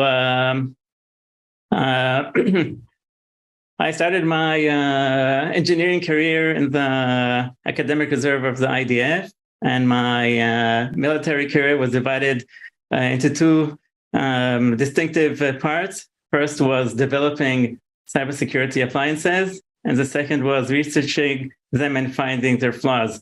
But it was a lot of fun finding my own bugs years later. and I had the opportunity to grow along with the growth of the cybersecurity arena, like from the days that cybersecurity was encryption or a firewall to the incident response and organizational parts and policies. And I had the chance to be involved in many initiatives in this area. And a few years ago, left the Army. I had opened a consulting company and got involved in some like fintech and interesting like tough problems that needed to be solved. And from there emerged also Scribe Security, where I'm dedicated today. Excellent. Very nice. Interesting. You got to vulnerability test or pen test your own product. That's going to be a lot of fun. You learn a lot of what you did and maybe things you can improve going forward, right? Yeah, sure. So let's talk about software supply chain security. It's a very hot topic. You see a lot of people talking about it, articles about it. Companies like yourself, tech companies, up and coming and existing as well. Tell me a little bit about what you see happening in market. Why do you see it's such an important topic for whether it's software teams or security teams or both? Yeah, so I see like two main reasons that the software supply chain is getting focused. Basically, it's because it's more attractive attack vector, and the reason it is more attractive is twofold. First is that many organizations are much more secure than they were in the past, so attackers need to find new ways to get in, and in many cases, the attention is given to production and to the services that a company exposes, and much less to the programmers. The programmers and the developers, they need to deliver as fast as they can, and in many cases, the security skips them, and the security focus is on the end services. And the second aspect is poisoning the well. So if an attacker wants to attack all the customers of some bank, it can do it one by one, but that's not fun. But if you attack the app developer and whoever downloaded the app is infected, okay, that's also fun and also very effective. Mm-hmm. Okay. Well, yeah, absolutely. I think we've all come, you can talk about whatever vulnerability from open source or third-party libraries or packages or containers, and, so many attack vectors now that we didn't necessarily put as much emphasis on, as well as our own code as well, too. Talk a little bit about the approach that Scribe uses. How do you make yourself part of the software development process? So I'll start with our concept. So the concept is like, suppose you are a newly born repo to be a product someday. So we tell you, we don't really trust you, and we assume you're not trustworthy unless you can prove otherwise. But we are generous enough to give you an empty folder. Please fill it up with evidence to your trustworthiness, and the checkpoints on the way. Be ready to demonstrate your trust. And these evidence can be the security posture of your repo or of your GitHub account. It can be the SBOM of the sources, of the SBOM of the build process, of the SBOM of the final artifact.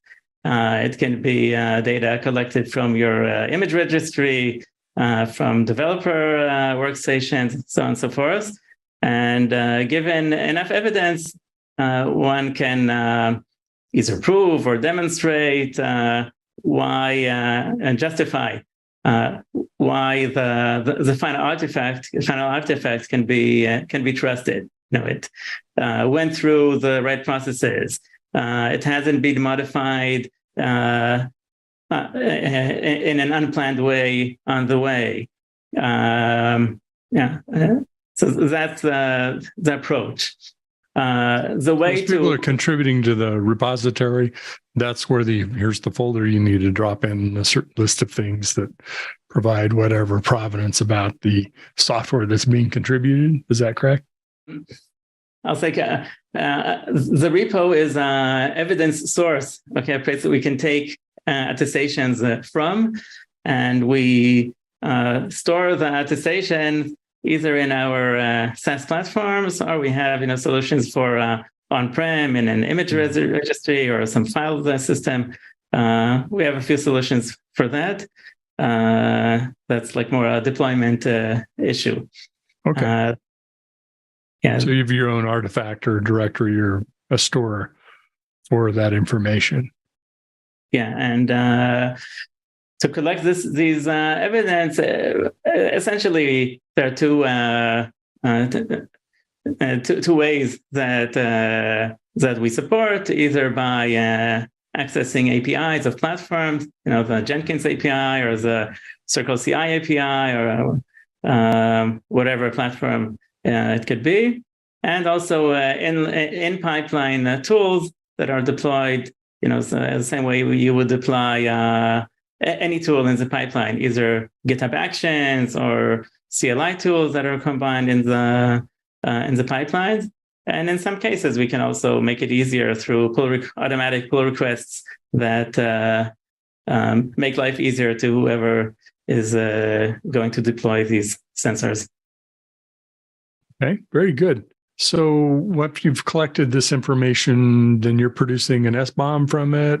What all are you doing with that information?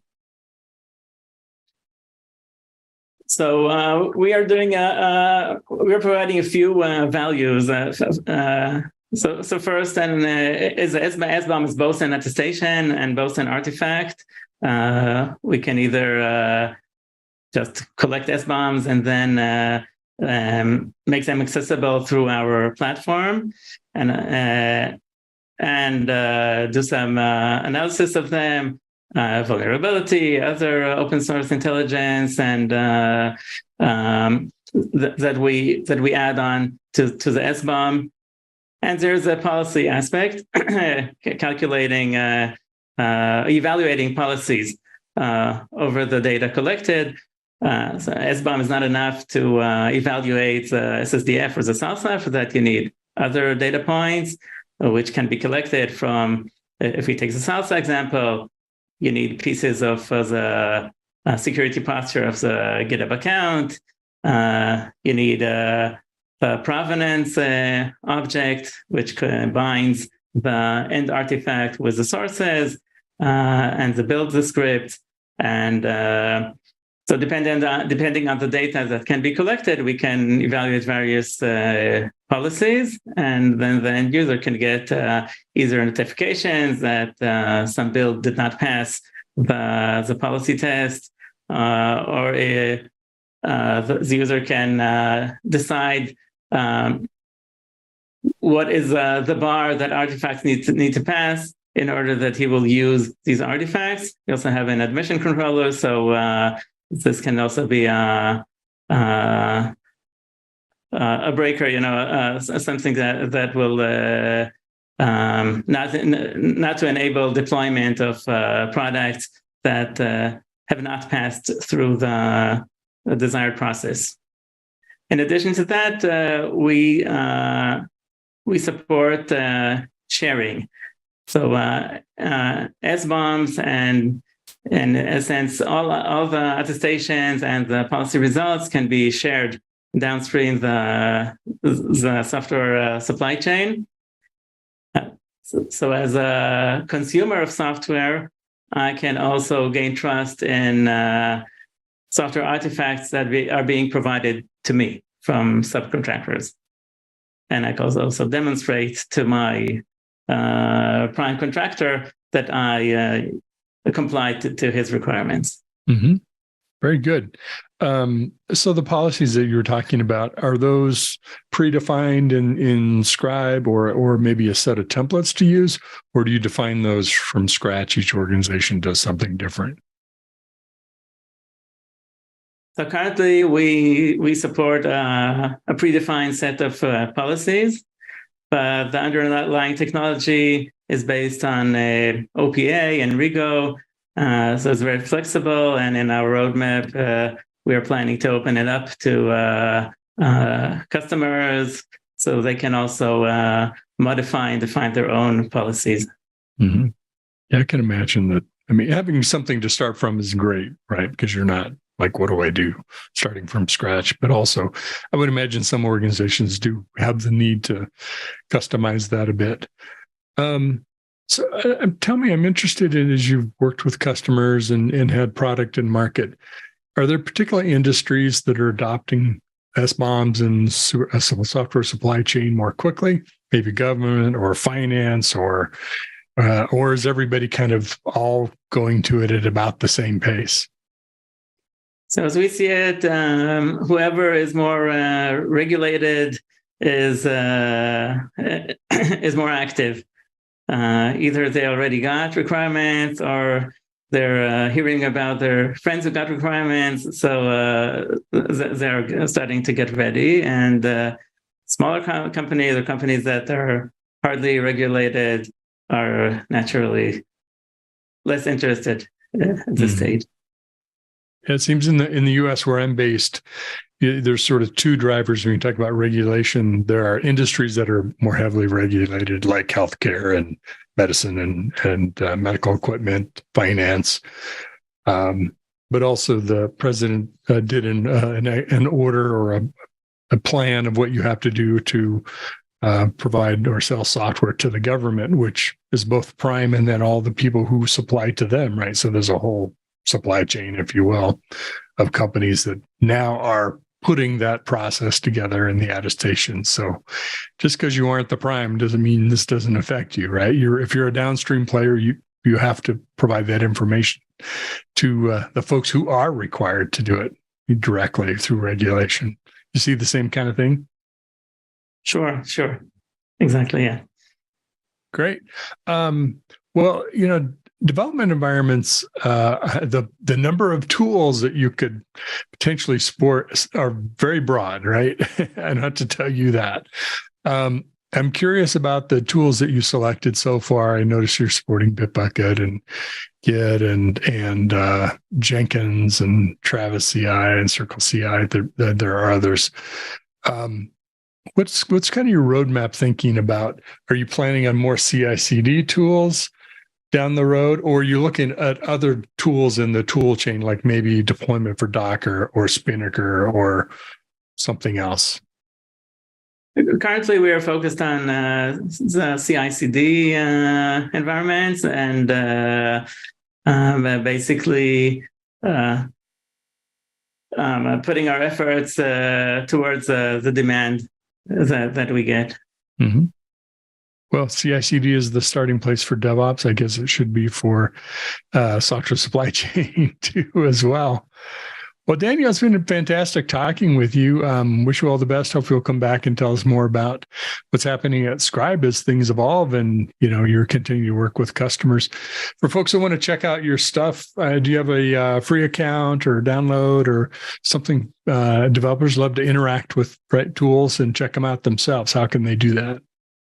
So they can go to scribesecurity.com, and through our site, there is a free tier. Anyone can try it out, and we would appreciate any feedback. Great. All right. Definitely check it out. Thank you again, Daniel. Daniel Nebenzahl, who's CTO with Scribe Security. We'll see you again soon.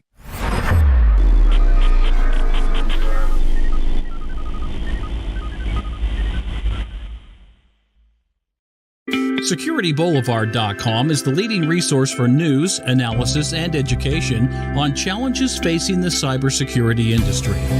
SecurityBoulevard.com covers all aspects of cybersecurity, including data security, DevSecOps, cloud security, application security, network security, security threats, and more. SecurityBoulevard.com has the largest selection of security content, featuring breaking news, blog posts, podcasts, and more. Visit www.securityboulevard.com to learn more. SecurityBoulevard.com, home of Security Bloggers Network. This is Techstrong TV. Welcome to Techstrong TV. Today I'm delighted to have Dr. Mike Flaxman, product lead at Heavy AI, joining us today. You may be wondering how organizations can leverage AI and big data to address complex challenges related to natural disasters, emergency response, and sustainability, all while making a positive impact. Well, Dr. Flaxman has the answers for us. He's going to share his insights. Dr. Flaxman, it's a pleasure to have you on today. Great to be here. Great. Can you share with us a little bit about your background and the work that you do at Heavy.ai? Sure. In terms of my background, I started out in the sciences and ended up with a PhD in landscape ecology, looking at fire and fire behavior. And along the way, got more and more interested in public planning aspects of that. And so taught in a number of planning programs, eventually at MIT, teaching in their planning program, using GIS for a variety of planning, short-term tactical stuff, but also my favorite topic was simulating sustainable futures, that I taught a course on that. That really sounds fascinating. And my background is in meteorology, so I'm very fascinated by how you're combining geographic analysis with machine learning, or GeoML. So for those of us that aren't into this field, it would be really interesting if you could kind of break it down, what it is, how it works, and how you're using this at Heavy AI. Sure. So it is an interesting topic to me because it's a combination of a lot of things people have been trying to do for years that was very difficult or impossible. But the geo side of things is obviously keeping track of the variety of geographic information. ML is more famously applied at the moment to things like large language processing that's all over the news. But there's an aspect of it that directly impacts the ability to do predictive modeling, and to do that better and with higher resolution and more accuracy than previously allowed. And also, I think a lot of people ignore the fact that a lot of data that's increasingly coming quickly is very messy data. It has a lot of errors in it as it comes in off of a raw sensor. And so machine learning can be used to clean up the data as it's streaming in. And that is absolutely a great use for machines because it's horrible work for humans. So we have kind of increasing large amounts of raw sensor information coming in. And, you might have a satellite image that has a cloud shadow in it. And so the ML can help remove the shadow so that you get normalized data. And then when you run a model on top of that, you get a more accurate result. Can you explain how these analytics are used to tackle sustainability challenges? Sure. So a lot of sustainability challenges involve big data in space and time. And so, climate change, you're looking out multiple years and you're looking backwards multiple years to calibrate a model. So that's a huge box. If you think about spatial dimension in one axis and temporal on the other, that's a lot of data. And so I think what's new here is that the machine learning models and GPU analytics are starting to learn how to deal with data volumes like that, right? So that's a nice consequence of all the stuff we're learning from machine learning includes how to handle extraordinarily large data volumes. And that gets applied then to sustainability planning because we need to understand, a non-stationary environment. And so, I guess quick example. So historically, flood planning was always done assuming that the climate was constant, right? So you have this idea of a 100-year floodplain. Well, and that's based on the historic record, in that case, usually 30 years of historic data. But if you're in a period where the climate is actually changing, not so easy to figure out what a floodplain should look like, right? Because the answer to where the floodplain is you need to know what time you're predicting it for, right? So we've gone from a world where we could use a static prediction to one where when you're going to go build something, you need to be able to have a dynamic model run specifically for the thing that you're trying to build, so that you understand, piece of infrastructure putting in, what environment it's going to experience the next 20 years or 50 years or whatever your time period is. How can organizations ensure that they are collecting and utilizing data in an ethical and responsible manner, particularly in the context of AI? That's an increasingly profound and complex question, particularly from the public planning side. Now that we have machines that know how to write and can write something that looks like a letter coming in from the public, I'm concerned about some of our public involvement systems getting overwhelmed by false information. I think we take two approaches to it. One is that the data provenance is ever more important. And so, it's true today, has been true for a number of years, that a Hollywood special effects studio can make an image that you can't tell from reality, right? But what's now true is that pretty much anybody can create such an image. And so that means that you need data provenance in order to make sure you understand where your data is coming from. That's the kind of first step in the gate. And then you want information systems that can handle personally identifiable information in a sensitive way. And so, for instance, in our system, we deal with a lot of personally identifiable information, individual cell phone pings, but we aggregate them up into a level that's guaranteed to protect privacy. And so that requires a little bit of user sophistication and input, and a little bit of stuff on the software side to be able to make that guarantee. But we want to be able to use this very granular data, but to use it responsibly, in that case, we need to aggregate it. It's the same idea as the census. They've been doing that for a century, but it needs to be done dynamically on data that's coming in the moment. And so that makes it, considerably more complicated to do it right. But I think we have the technology to do that right, and we need to choose to apply it, basically. Can you walk us through an example of how data analytics has been used to address a specific sustainability challenge or disaster? Sure. So my favorite topic is the interaction between utilities and fire risk. Sitting here in the Berkeley Hills of California, it cuts close to home, but I've long been interested in this topic. And what we're doing with a major Southern California utility is to look at their weather model data and its implication on fire hazard, but then also its implication on customers. And so it's a really complex set of policy decisions and calculations that go into that.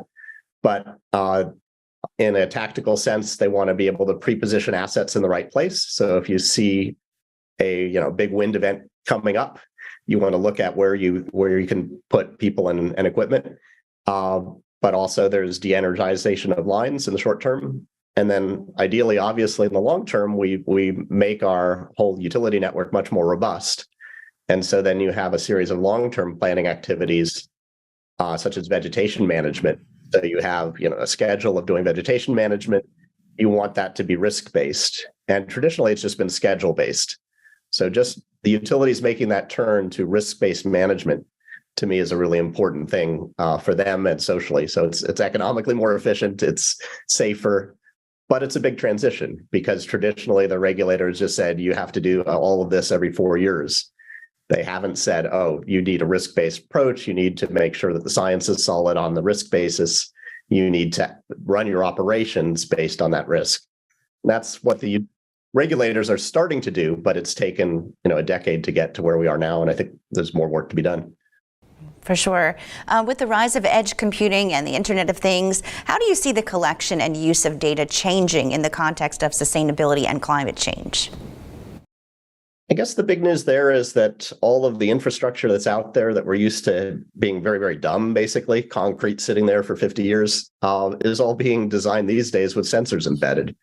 And so I think that the data streams coming from infrastructure are going to be very, very rich. And some of this infrastructure extends all the way across our natural environment. And so there's a kind of two-way relationship. But for example, the utilities just mentioned, they're all building out weather station networks on their transmission lines and with hundreds of stations. So that gives you a lot of detail where there traditionally weren't weather stations, like up in the mountains and mountain pass. And so that can be then usefully combined with satellite information to give a really rich and detailed view of the current weather, for instance, the wind hitting a power line. And what role do you see AI playing in addressing the United Nations Sustainable Development Goals, otherwise known as SDGs, and which SDGs are most relevant to your work at Heavy.ai? That's a great question. There are a lot of them, and so I guess it's hard to pick favorites, but we've already talked a little bit about flooding and fire. Those are obviously two things that need much more intensive management. I'd say water in general, right? Drought as well as flood is going to need much more intensive management, and that's a really good use of this new accelerated technology. Beyond that, I guess I would want to bring in the social dimension. So one of the things we can do now much better is target interventions for different communities. And so, for instance, if you want to pick wildfire and you're trying to do evacuation based on wildfire, we know from the information technology where there's a community that's predominantly Spanish speaking or that has limited access to vehicles or whatever the issue may be. And so I think we can do a lot better job at response if we know who we're trying to serve. And getting more granular about that is a big topic, even just within emergency management, right? So if we're going to adapt to climate change, we're going to have more emergencies, but how do we treat those? And then ultimately do proactive measures in advance, such as outreach in Spanish, for example. Where does that go? Yeah, that's a good point. I think meeting these goals for adaptation is itself, a big topic within the sustainability goals, but we want people to be more informed and to have more current and more locally specific information, right? So not only do I know flooding is a potential issue, but I know, hey, the creek I live near is likely to flood, and I know that in Spanish, if that's my native language, right? Yeah, and it's more helpful and informative if people, it's in terms of better communication, absolutely. If we can get it in different languages and make sure the messaging is relayed.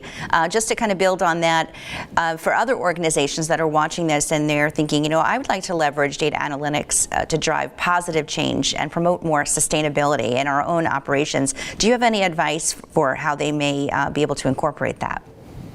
Sure. There's always a kind of crawl, walk, run strategy. So the crawl part is making sure that your existing analytics can handle the data you already have access to. And so a lot of organizations end up with these big data silos these days that are off in some department or another and not integrated with their overall decision making. So that's the easy first win. The intermediate is to look more broadly beyond your traditional organizational boundaries and see who else is collecting data that's relevant. And so, for instance, we work a lot with telcos. It turns out to be very relevant to telcos. Vegetation and its the configuration of the vegetation and the moisture in the vegetation turns out to be what blocks cell phone signal. And so they don't need to go out and collect all that data. There's lots of scientists out there collecting that. There's entire public programs collecting that data. It's not traditionally something that they've built into their RF planning, but it's something that our tool brings into the mix. So basically, you, the telco, already know where your towers and antennas are, but use public information to get the best available information on the current state of the vegetation. And so that's kind of the walk phase. And then the run phase is predictive analytics. So then you can get ahead of things and say, all right, what if we have a heat wave? What happens then? What are we going to do to respond to that, or a drought, et cetera? So you can run the clock forward with these tools once you've got the information base in place, and you can do predictive modeling and then have your organization have a plan ready for those various contingencies. Sounds great. Well, Dr. Mike Flaxman, product lead at Heavy.ai, we really appreciate your insight and your knowledge. Thank you so much for joining us today on Techstrong TV. It was a pleasure. Thank you very much. Great. Well, stay with us. We're going to have more coming up.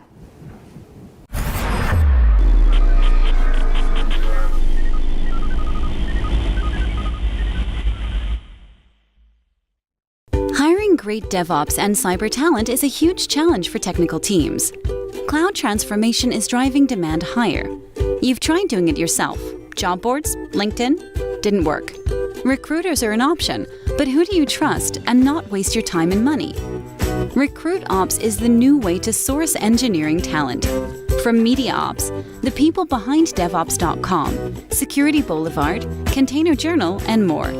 We sit right in the middle of the hottest positions in Dev, Sec, and Ops, and the brightest minds in the field. If you're looking for a great position or the talent to fill it, we can help you. Trust us, risk-free.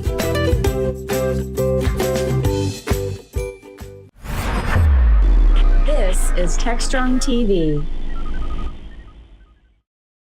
Hey guys, thanks for the throw. We're here with Mark Limster, who's CTO for Enterprise DB, and we're talking about what constitutes fake open source. And we're going to jump into that right now. Mark, welcome to the show. Thank you, Michael. Thank you. There are countless open source projects, and they all have slightly different licenses, or so it feels, and it's difficult to navigate. But what exactly, from your perspective, is a real open source project? What defines that versus some of these other so-called initiatives that might be out there?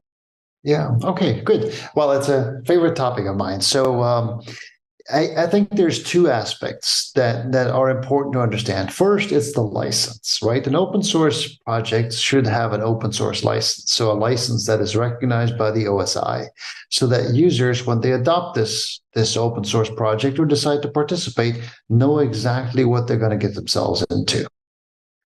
That's the first thing. And there's a number of projects out there who claim to have an open source license, but in reality, it's more of a source available license.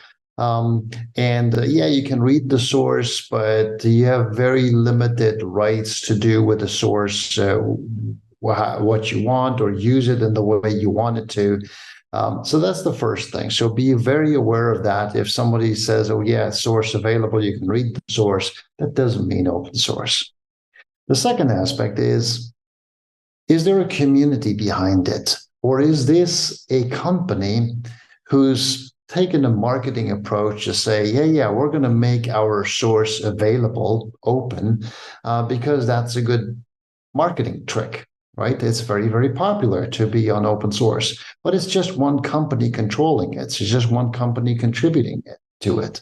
And it's one company you can decide to do with this license whatever they want to do because they own the whole thing. And examples like that have happened, right? You look at, for example, MongoDB. They changed in 2018 from AGPL, which is an OSI recognized license, to something that they call server-side public license, which is not a recognized license and is much more restrictive what you can do with it. They did that for market reasons, not just marketing, but market reasons, market pressures. But they could do that because they're the only company, they're the only entity behind this project, or by far the majority. I shouldn't say the only one, but by far the majority. So that's a project where the source is available, but everything is controlled by one commercial entity who is also the majority supporter and provider of the IP and the code. Okay, so those are two characteristics: the right license and is it a single company controlling the whole thing? And there's a number of those out there where a single company controls everything. And that's when a company can change the license, like what Mongo did or Cockroach did, for example. Do you think organizations are getting savvier about this? Because it seems like there are a number of models driven by primarily venture capitalists where they create that open source version, but it's not exactly the full version of the software, and it doesn't come with a whole lot of support, and there isn't a community. So do you think organizations are evaluating that more closely than they might have in the past? I think there's a growing awareness for what it means when you have open source software that really is not really the right license or is controlled by a single company. I think there's a growing understanding that if you have open source projects that are supported by big communities like Linux or Postgres or Python or anything that is supported by the Linux Foundation, then you are protected from those changes in the course, right? Whereas in other projects that can happen. So we see a growing understanding of that open source actually means something, and that community-driven open source is where the big value is for the independence, longevity, and the innovation. We see a lot of various consortiums involved in open source projects, and some open source projects are not involved in the consortium, and sometimes the bylaws are somewhat different. What should people be thinking about when they see these consortiums and these open source projects? What should they understand? Well, they should understand first, how viable is the open source project? Because I could say tonight, I'm going to create a new open source project. Let's call it Mark's Garage. And Mark's Garage is one developer. He issues code, and maybe the code is great, but there's only one person. This is not a vibrant project that you can build on, right? So you need to understand how many people are contributing to this, how many organizations are contributing to this. Look, for example, at Postgres. We publish every year a detailed analysis of who the companies are that are supporting Postgres. For Postgres 15, the version that came out in the fall of last year, 144 companies had more than one person actively contributing to the project. So that means that if you build on Postgres today, it's not just Enterprise DB. I mean, yeah, we're a good-sized company, but it's not just us. There's also NTT, Fujitsu, Microsoft, VMware, Google, AWS, you name it, right? 144 companies. So which means that when you're a CIO or a developer and you're betting on Postgres, that's a pretty safe bet, because even if 2 or 3 of those entities would decide tomorrow, I'm done with Postgres, I'm not doing this anymore, it's okay. It's okay. There might be a little blip, but for the rest, this project is just going to be trucking along. The same thing for other community-driven projects, like Linux, for example, right? I mean, it's not dependent on a single entity, and is not governed and controlled by a single entity. And that is very, very important. Are security issues bringing this to a head? Because we had Log4j, and suddenly people realize, wow, we're all dependent upon a thing that's maintained by 3 or 4 people who are doing their best, but it's not their full-time job, and they're not sitting around waiting to deliver a patch on a weekend. So is that kind of bringing around a larger conversation about what's in our software supply chains? Well, it's that is certainly true. So for us, banking, financial services, insurance is our largest industry segment. And there's a growing awareness that open source is great, right? It reduces the cost significantly. It's a leverage for innovation, but you need to have the support partner. Because if you build on it and something goes wrong, and every software has bugs, Postgres has very few, but there's always something that could be improved.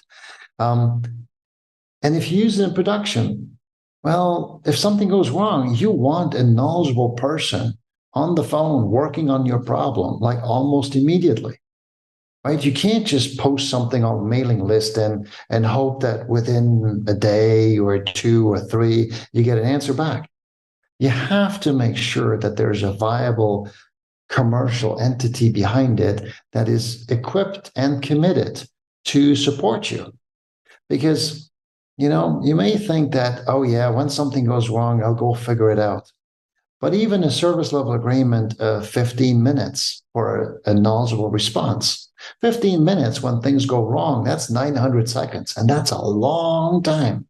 When it's the end of the quarter and your database stopped working and you can't ship because there is something gone wrong, then 900 seconds are really, really long time. So this awareness that it's an engine for innovation, it's a way to take cost out, but you have to do it in a responsible way. You can't just bet on it, bet that it will work, and that if something goes wrong, you can figure it out. So we're seeing the growing adoption of open source. I mean, it started with Linux, then it went to the web server, then it went to the application server, now it goes to the database server, right? But all of that happened with support. Companies like Red Hat or SUSE didn't invent Linux, but they made Linux usable for the enterprise. And the same thing is happening with Postgres. When I started with Postgres 10 years ago, I had to evangelize for Postgres. I don't need to evangelize for Postgres anymore. Postgres is everywhere. The question is just how much can you do with it in a responsible fashion? And that's where then commercial entities like Enterprise DB come in, who work with the Postgres community and provide this wrapper around Postgres in terms of support, in terms of services, in terms of tooling that help you make sure that you can use this great open source project, but use it in a responsible way. Where is that line between developers who download open source software and attempt to drive some innovation and the need for a more curated version that somebody actually pays for support and is kind of embraced more at the C level within an IT organization?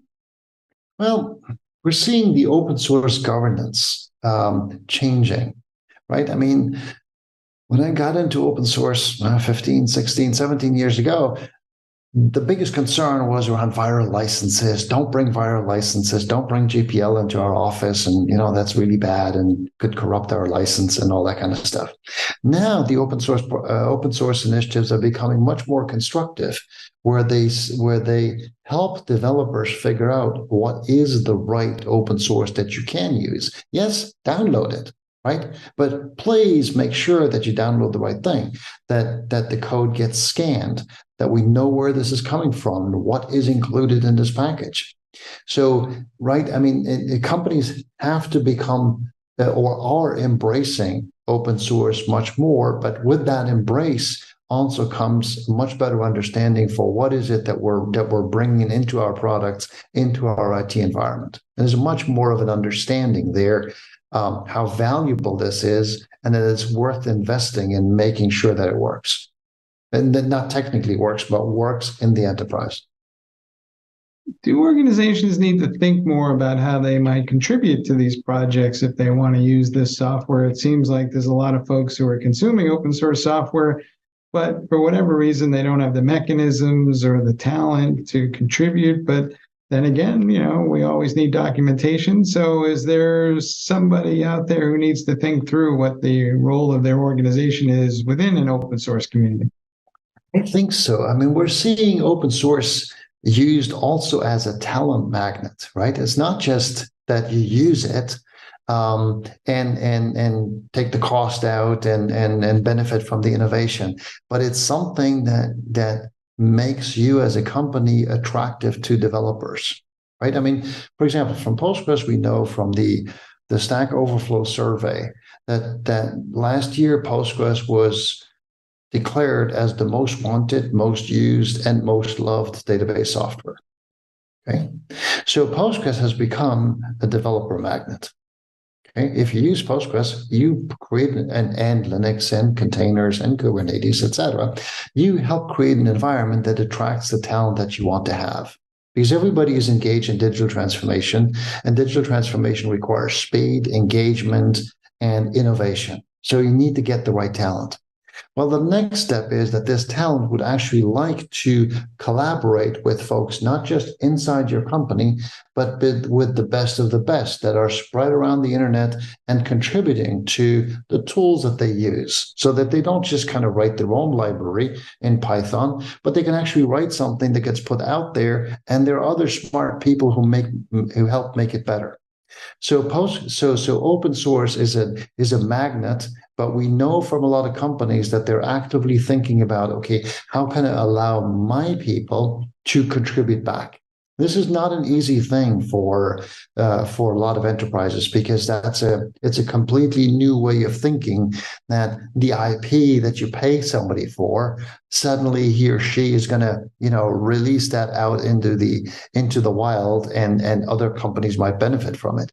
It's a different way of thinking, but we see that more and more companies are seriously engaging in that thinking and really trying to figure out, how do I do that? Just because it creates an environment of innovation that they need to have. In a lot of organizations, you're starting to see, and you touched on this, but it's a formal office that manages their interactions with open source communities. Are we going to see a lot more of that? I'm convinced, yes. Yeah.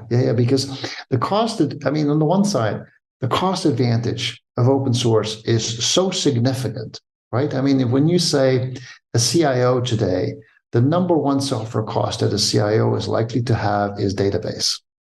By moving from a closed source database to an open source database, like Postgres, they can cut that line by 80%. Okay? Their number one cost line for software. So this frees up a tremendous amount of money. And if you need to invest a wee bit, a couple of people to create an open source project program office to enable that, to allow you to get from closed source systems to open source systems, that's absolutely, the math absolutely works. It's not like you have a 5-year payback or something. You have a really short-term payback. Are you at all worried that because of all these security issues and licensing issues and what's a real open source project and what's not, that there might ultimately be a backlash against open source software? I don't think so. We don't see anything like that, right? I mean, all the stats, all the data show that way over 90% of companies today are using open source, right? If you think about it, Linux. I mean, Linux is everywhere today. Linux is open source. I mean, the world is running on open source. It's not, I mean, everybody got so used to Linux that nobody's thinking about it anymore, but it's open source and it runs everything. So that concern, at the moment to have had that concern was 15 years ago. Now everything, almost everything, has moved onto that platform. And yeah, 15 years ago, a lot of people said, it won't work, we'll all get fired and stuff. Well, the only people who did get fired were the ones who didn't make the move. So I think history has shown that this is the way to go. Yes, you have to do it with care and support. Like, you work with somebody like SUSE or Red Hat when you go onto Linux, right? Very few companies will just kind of download the bits from the internet and say, we're going to figure that out. That's just not the way to go. But you go on open source, but you make sure that you have the right partner who, if you need something, if something goes wrong, you can call them and they'll help you. They'll give you a reasonable distribution. They give you good documentation. They give you training. Okay, and the same thing is happening in so many other areas of open source. So, Mike, to your question, no, I'm not concerned about a backlash, and specifically the security aspects. I believe that, especially when you go after software that is community driven and the true open source process like Postgres or Linux, the security risk is actually much, much smaller because you have a process that is inspectable and is inspected. I know that from experience by thousands of people. Somebody submits a piece of code and there's something wrong or vulnerable, whatever, with this piece of code. It's not just that the QA department, 2 or 3 people look at it. It's thousands of people looking at it. And believe me, they're not shy about telling you what's wrong with it, right? And telling you about that in quite a, let's say, direct way. So I am less concerned around security issues in open source, community-driven open source projects, right? Than I am concerned about closed source projects. And I come from a closed source environment. But if it's not a community-driven project, if it's just 2 or 3 people in a garage or one company who runs the whole process and just makes their source available, then you don't have any of those guarantees. All right, folks. Well, as always, it's important to look before you leap because just like there's fake news, there's a lot of other fake stuff in the world as well. Hey, Mark, thanks for being on the show. Was a pleasure. Good conversation. Thank you. All right, back to you guys in the studio.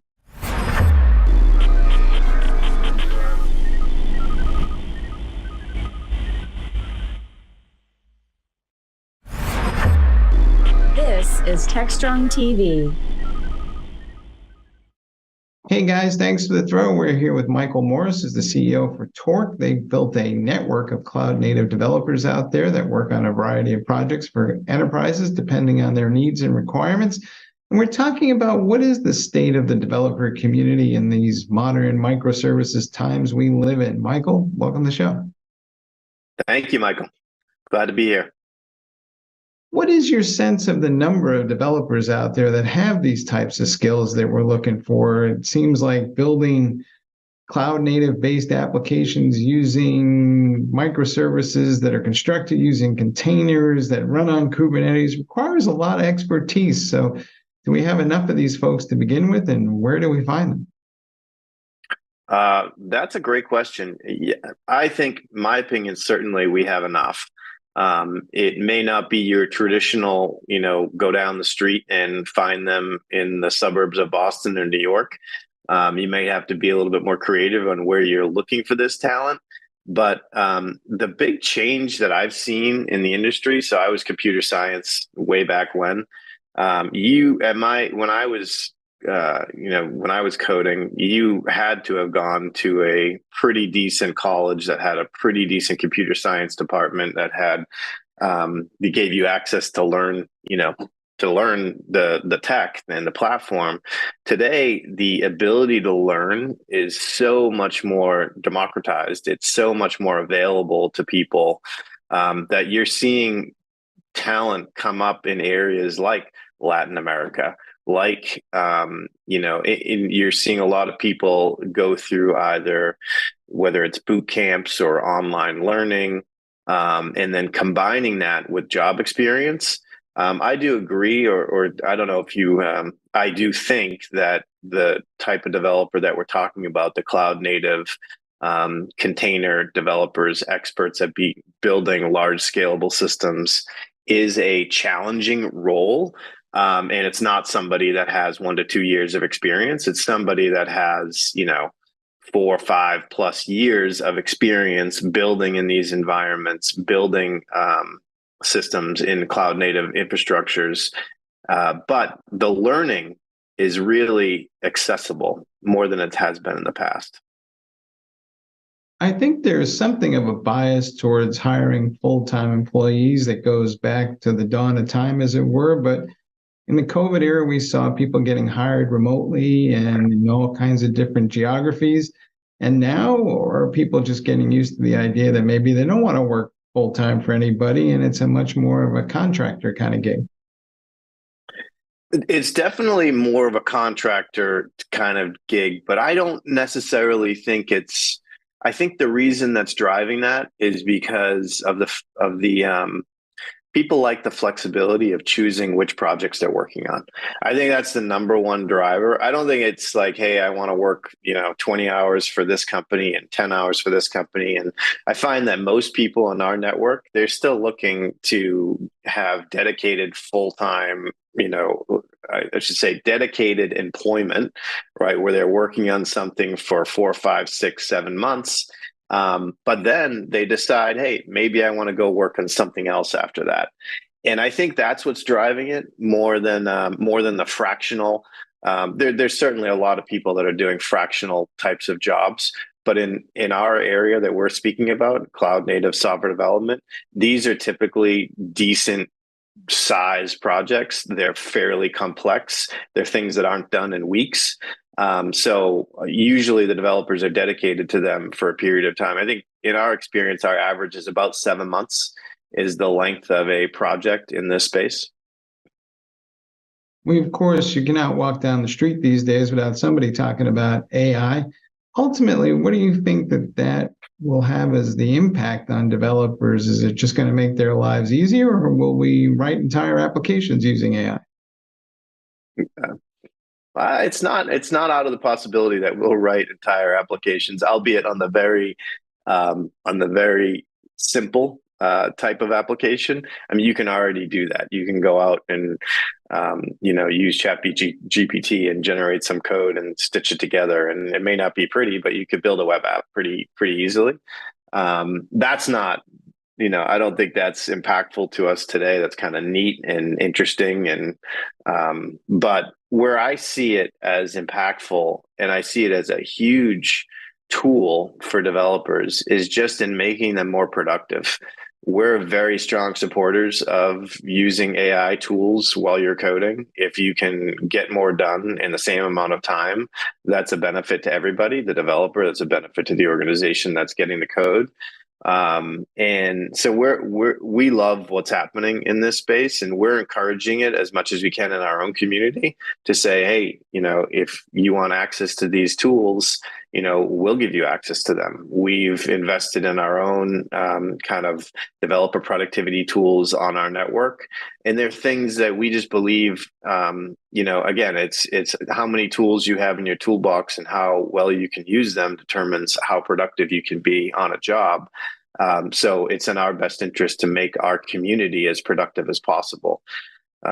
What I do see is it is leveling the playing field a little bit, where let's say you had a bell curve of software talent, and way on that right hand side of the bell curve is that top 2-3%, and if with the use of AI, you are able to see kind of people that were maybe traditionally in the middle of the bell curve from a talent perspective move over to the right. Right. So we're definitely seeing that, as I'd say that's the first thing that we're noticing, is that this middle of the bell curve is moving to the right. I do think the whole bell curve will move to the right, but I think what we're seeing right now is a lot of the, I'd say that right end of the bell curve, I don't think they're using AI as much as the people in the middle of the bell curve today. That's what I'm seeing, which is kind of fascinating. And if you read the blog posts or the comments, you'll kind of see that being reflected, where kind of your top 1-2%, they're still very skeptical about the use of AI.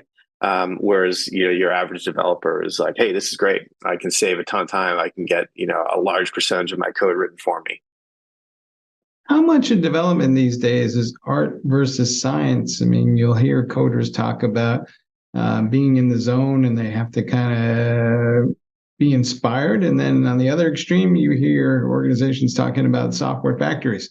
So what's your sense of, as the developers approach their job, how are they viewing things these days? Well, I do think it is art and science combined together, which is what makes the field so awesome. Like, is that the allowance of creativity in something that is a very mathematically focused field. That's what I love about the whole industry is that part of it. I think what this has been happening. This isn't new. For the last 30 years, we've slowly been reducing the amount of infrastructure-based code we have to do, so we can focus on more of the logic and the, whether you want to call it the business logic or the algorithm side of it or the creative side of it.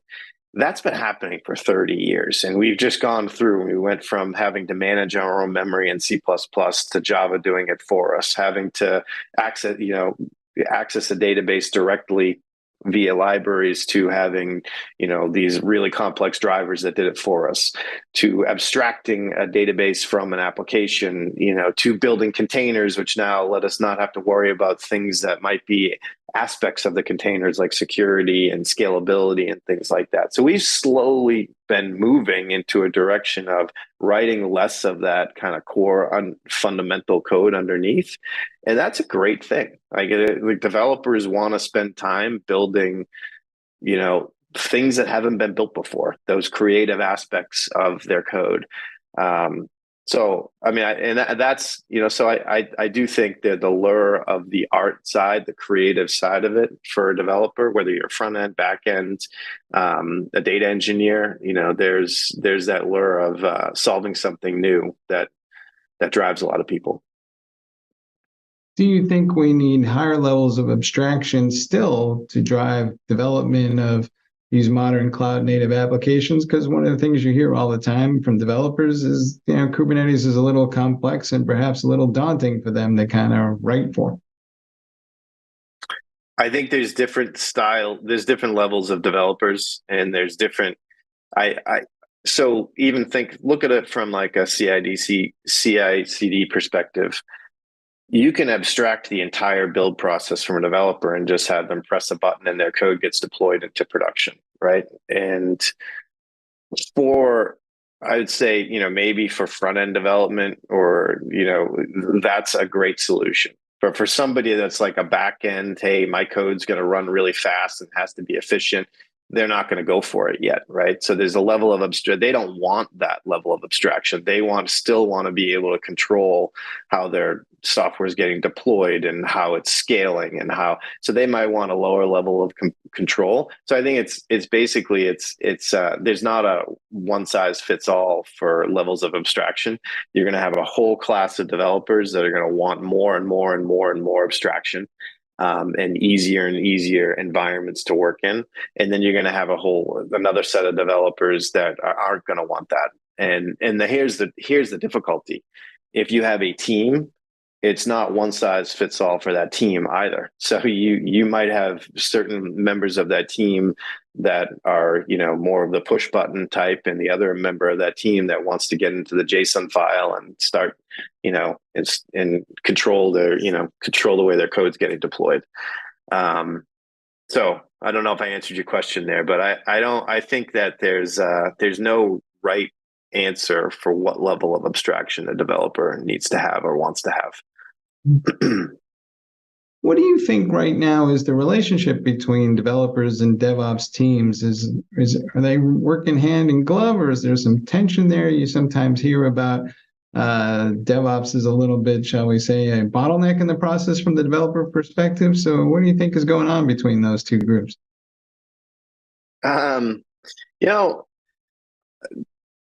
Show my gray hair for a little bit, but back in the day when I was a developer, we would code and hand it off to another team that would push it throughout the environments, right? And then with the advent of cloud native or cloud software development, period, in the mid 2006-ish timeframe, it was this whole promise of you write it, you run it, right? Like, I think that was the big speech that Amazon gave was, you write your code, you run your code.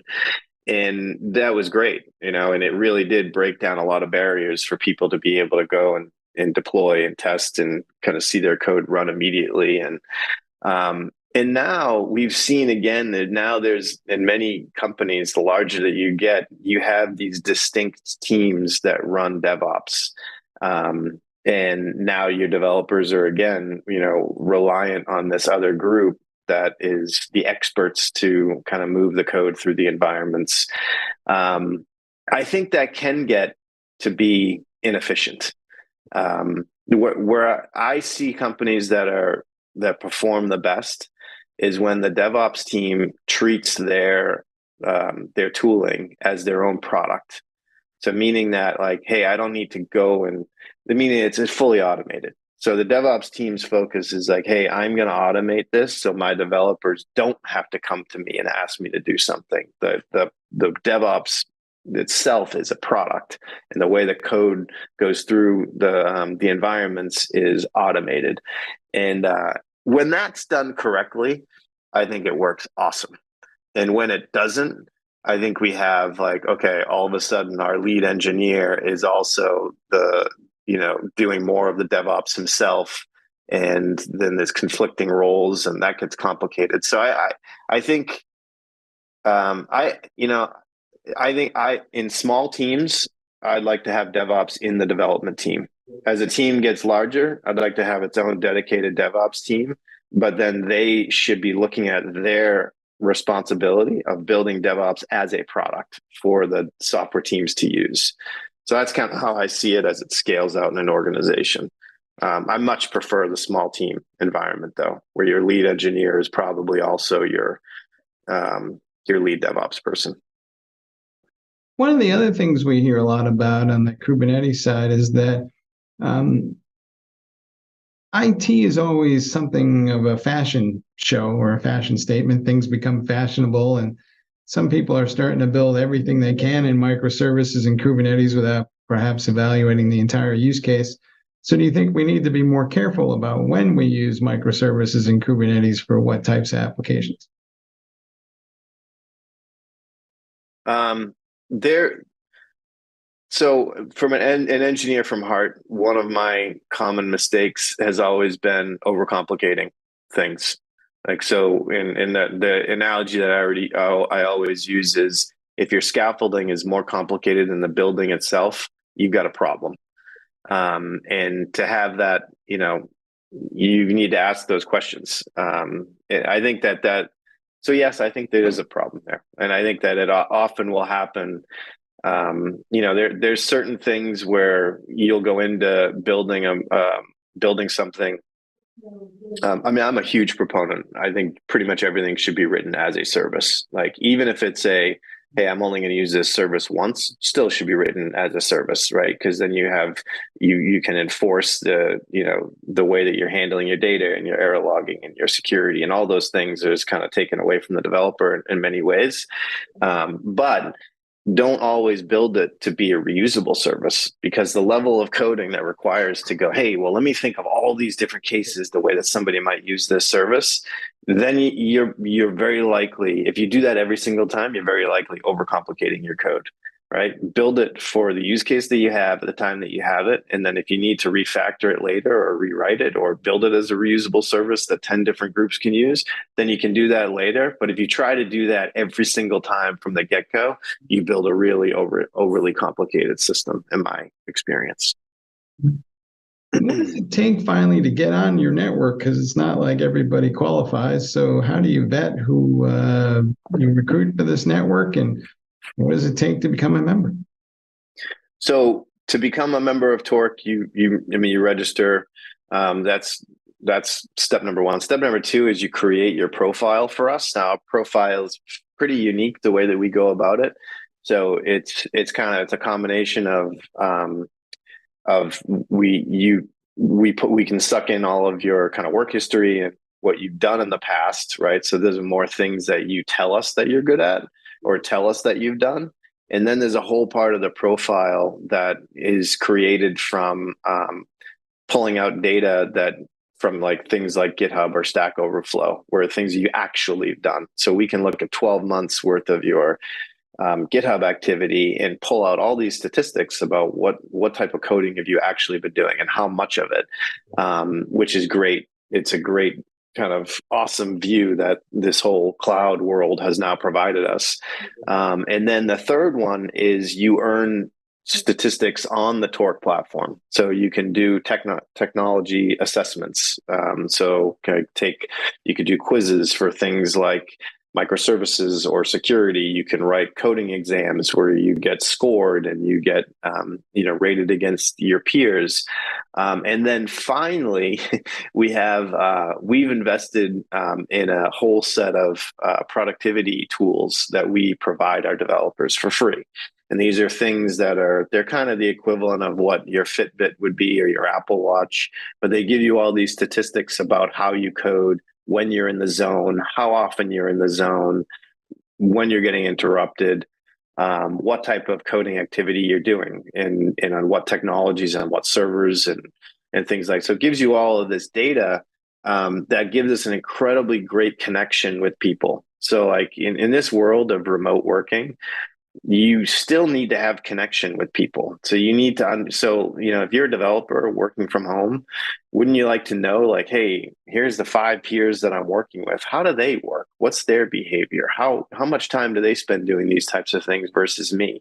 You used to be able to do that because you were working in a cube farm and you had developers around you and you could see what their behavior was. So we've given these productivity tools to our developers as a way to make more connection between our community of talent, right? So they can learn from each other.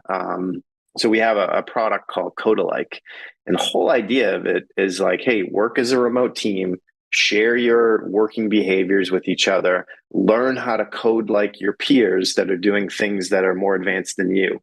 And we feel like that's, so when you become a member of the Torque community, it's one, to get access to jobs. It's two, to learn new skills, learn new technologies. But three is to like have a place where is your kind of virtual office. Like you go to work, you use these tools and you get connectivity with people. If you have a question, you go to our forums and you ask it.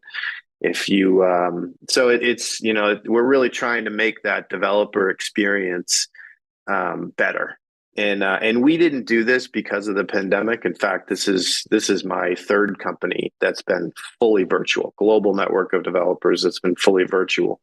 But I think the pandemic has kind of shown everybody else that, hey, this is here to stay. Like, developers want to work remotely, but we still need to provide that connectivity with them at the same time. That's what we're trying to do. All right, folks, you heard it here. If you want to up your game, you got to go hang out with people who are playing their A game all the time. Michael, thanks for being on the show. All right. Thank you, Michael. All right. And back to you guys in the studio.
Hi again, everyone. I hope you all enjoyed today's episode of Techstrong TV. We had some amazing interviews with industry experts to give you the latest in the tech world.